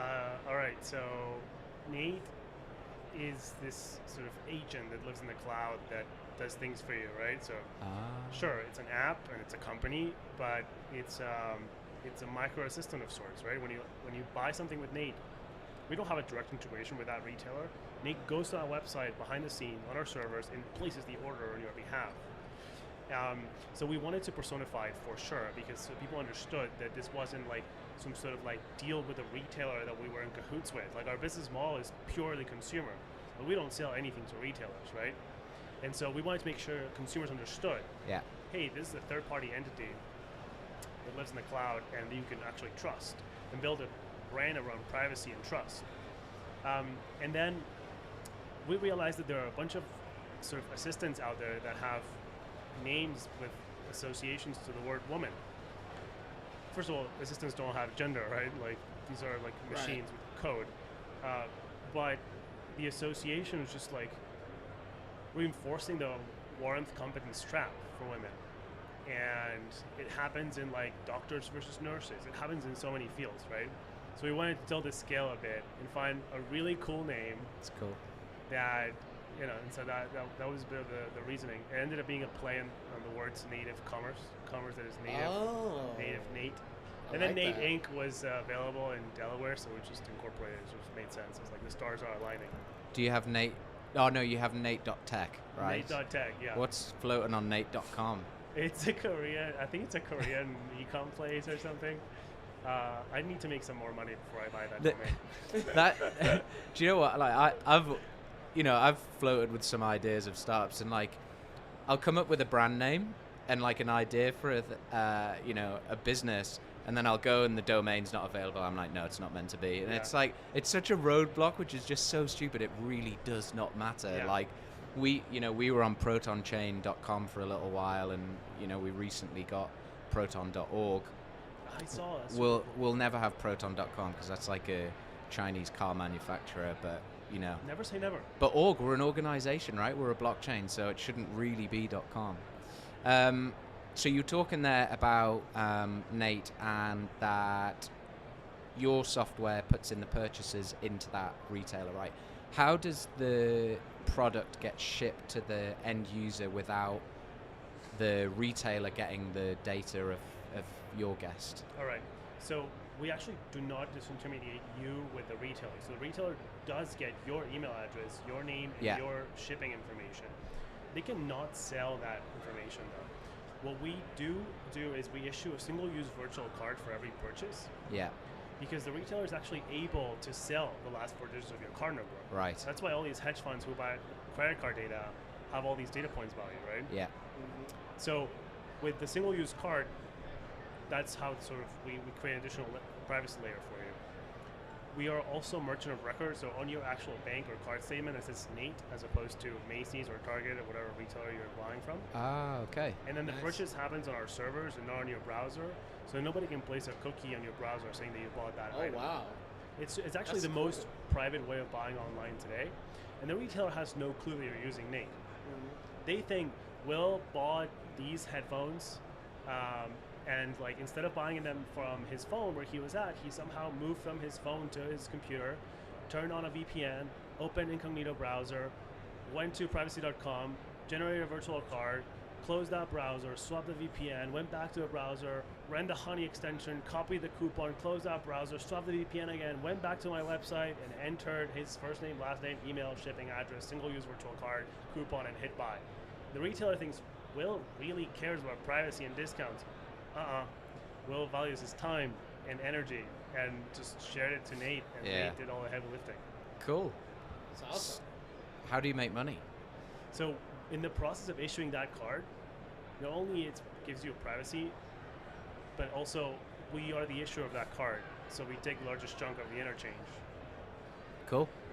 Yeah. No, it's super smart. I mean, I think one of the things that I really like, obviously for people listening to this, we essentially like scoured the Money2020 hashtag, and you were early to the party on the social train, and we just dropped you a DM. So thanks a lot for coming along today. It's really interesting, to see. But one thing that really stood out for me was the brand identity, and it's funny. I love brand, I love marketing, and I think what you've really done is you've really captured and personified that whole experience. And I think, the creative and the content when you land on the website really communicates the message that you're trying to do, which is awesome. Yeah, we are a design-first organization, which is easier said than done, but it basically means that our creative director reports directly into me, and then marketing design, product design, talent design, anything design related, office design, software architecture design, all design reports into a single function. And and then in terms, you said 2 million retailers across the US. Do you curate who you want on the platform and who you don't, or you can buy anything? No, so you can buy anything. In fact, the way it works is when you first sign up to Nate is blank. It's sort of like a camera roll of a new iPhone. If you haven't taken pictures, it's empty, right? So it's the same thing. If you haven't bought anything, if you haven't created a list, it's empty. It's up to you. Yeah. And then if you want, you can create shopping lists and share them with your friends. Your friend can share shopping lists with you. If you start following their list, you start seeing the things that they are interested in. But we are, from the beginning, we made it very clear that we're never going to tell you what to buy. We're never going to prioritize one brand over another brand. Is there a non-invasive way of creating a Pinterest feed that said you may like this? Do you have that? Or? That's right. So the way we think about it is inspiration should be done by humans, not by machines. So you want to see what your friends are buying. You don't want to see what the Facebook algorithm thinks that you should be seeing. That creates self-fulfilling prophecies, informational deterministic bubbles, and ultimately all those companies are just not aligned with what you want as a consumer. Yeah. So a lot of the places where you shop these days are shopping traps. And so what we're saying is get rid of all that. Here's your blank canvas. You fill it with what you're vibing with. You want to create this list, you want to share with a friend, you want to follow your friend's list, do what your universe looks like, as opposed to what all these other companies want you to do. Yeah. No, I love that, and I think you're so right that, I think there's a big difference between an advertising algorithm serving you a product versus AI generated stuff which checks your style, sees what you like, which brands, and then serves you similar things. But the thing that blows my mind is I haven't been on Facebook for maybe 4 or 5 years. I have a silo account for work, but I would just get served these ads, and it was the t-shirt for William, and it was just some dude had got some Fruit of the Loom t-shirts, set up some paid dynamic paid advertising with a shirt that just had my name on, and these companies were making so much money just exploiting the process. And you watch Shark Tanks and you hear what their customer acquisition costs are, and they're just so skyrocketed because advertising does work, but they got to serve it 100 times before they get one person to make that purchase. No, it is crazy. It is absolutely crazy. And then what all these companies want is more and more data from you, right? They would love to see everything you've bought over the last 5 or 10 years if they could, right? Yeah.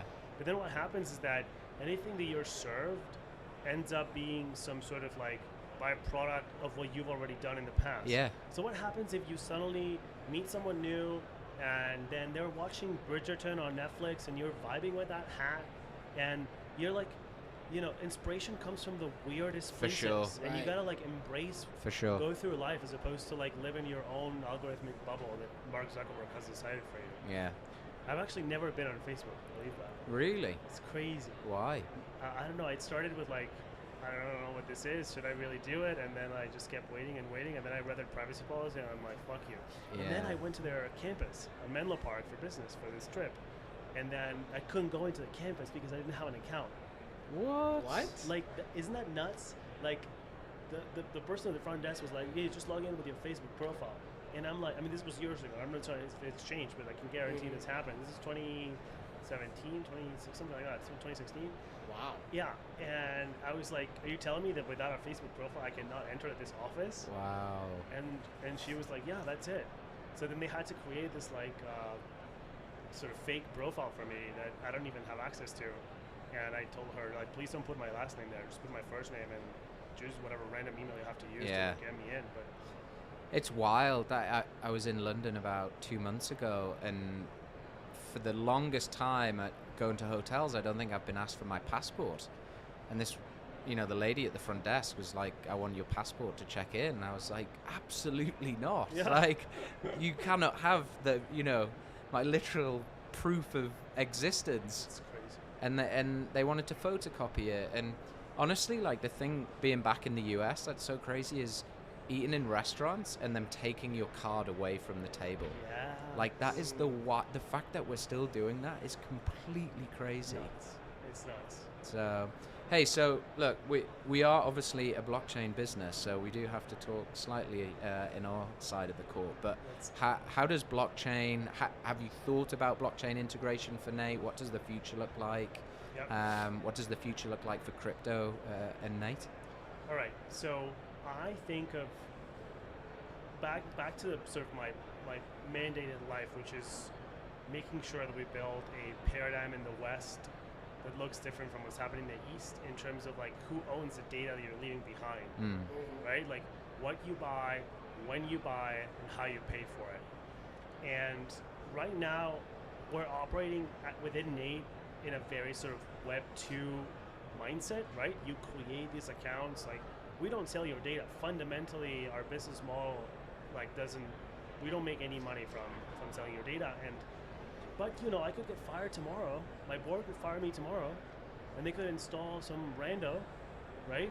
And then for as long as Nate employees have access to what you bought and how you paid for it and when you bought it, it doesn't sit well with me yet.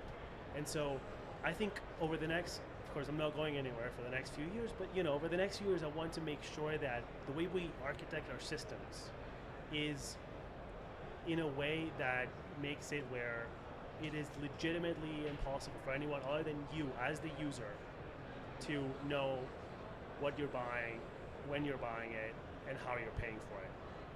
And so if you think about the structure of ownership, I think about it from a data perspective, I think about it from our creator economy product, for example. Like all of our we have thousands of creators that share shopping lists on social media.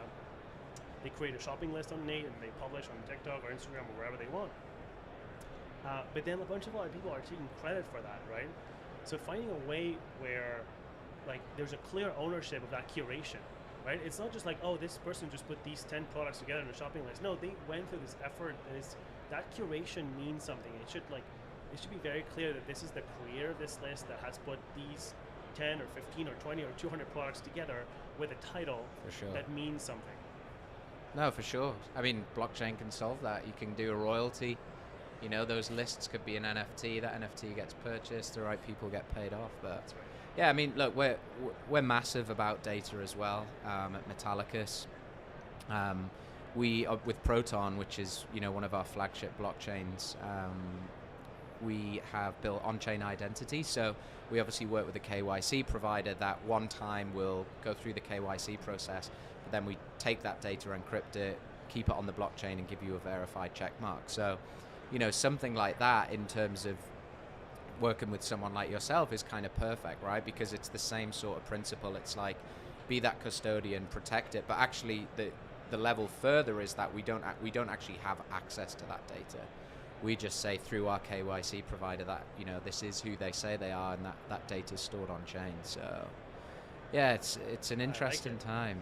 Yeah. So what's next for Nate? What does the roadmap of the next 6 months, 2 years look like? So we are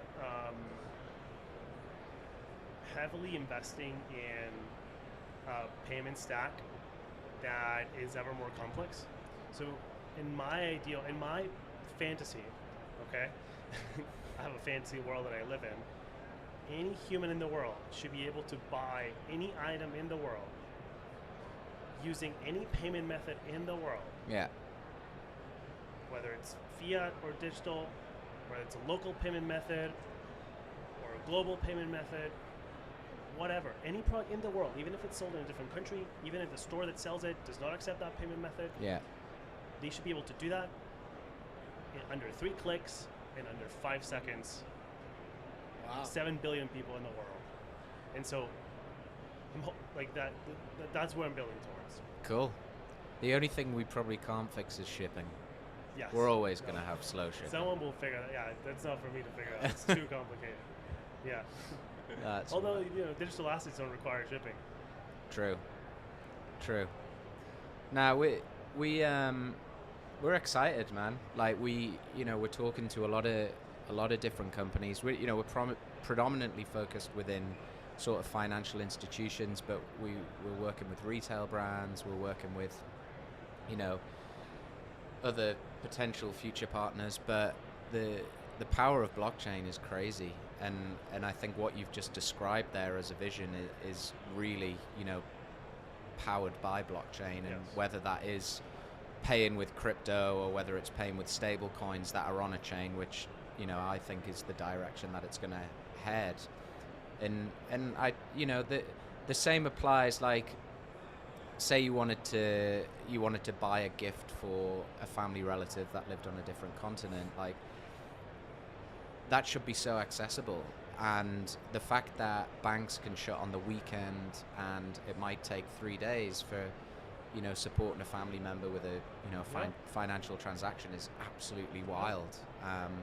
And in some places, they don't even accept a payment method, like a credit card that hasn't been issued in that country. Yeah. And you do go to that website, and then it's like, okay, enter your phone number, and then the area code has to be from that country. Or enter the credit card number, and then the billing address has to be from that country. It's like, dude, I want to buy this. Take my money. Like, why are you doing all this? Yeah. Take my money. What else do you need to know? It's kind of the same with what, in some countries now, like even trying to buy Bitcoin is difficult, And at the end of the day, if you've earned that cash, you should be able to spend it on whatever you want to spend it on. They just introduced a thing in Canada. You can only buy $30,000 worth of, not that I've got 30 grand to spend on crypto, but yeah, the government cap you on your crypto purchases. What do you mean? You can't own anymore? You can't buy You can't buy more than 30,000 in a year. In a year? What? Yeah, you didn't know that? No, I did not know that. So what happens if you do? You get fined? I actually don't know the repercussions, but it's pretty crazy. That is fascinating. Yeah. I mean, the thing is, for better or worse, like, governments are a key pillar of this society, right? So we have to work with them. Yeah. And we have to, teach them, and they have to teach us. Yeah. And we have to work together to make sure the consumers are protected in the short term, medium term, and long term. For sure.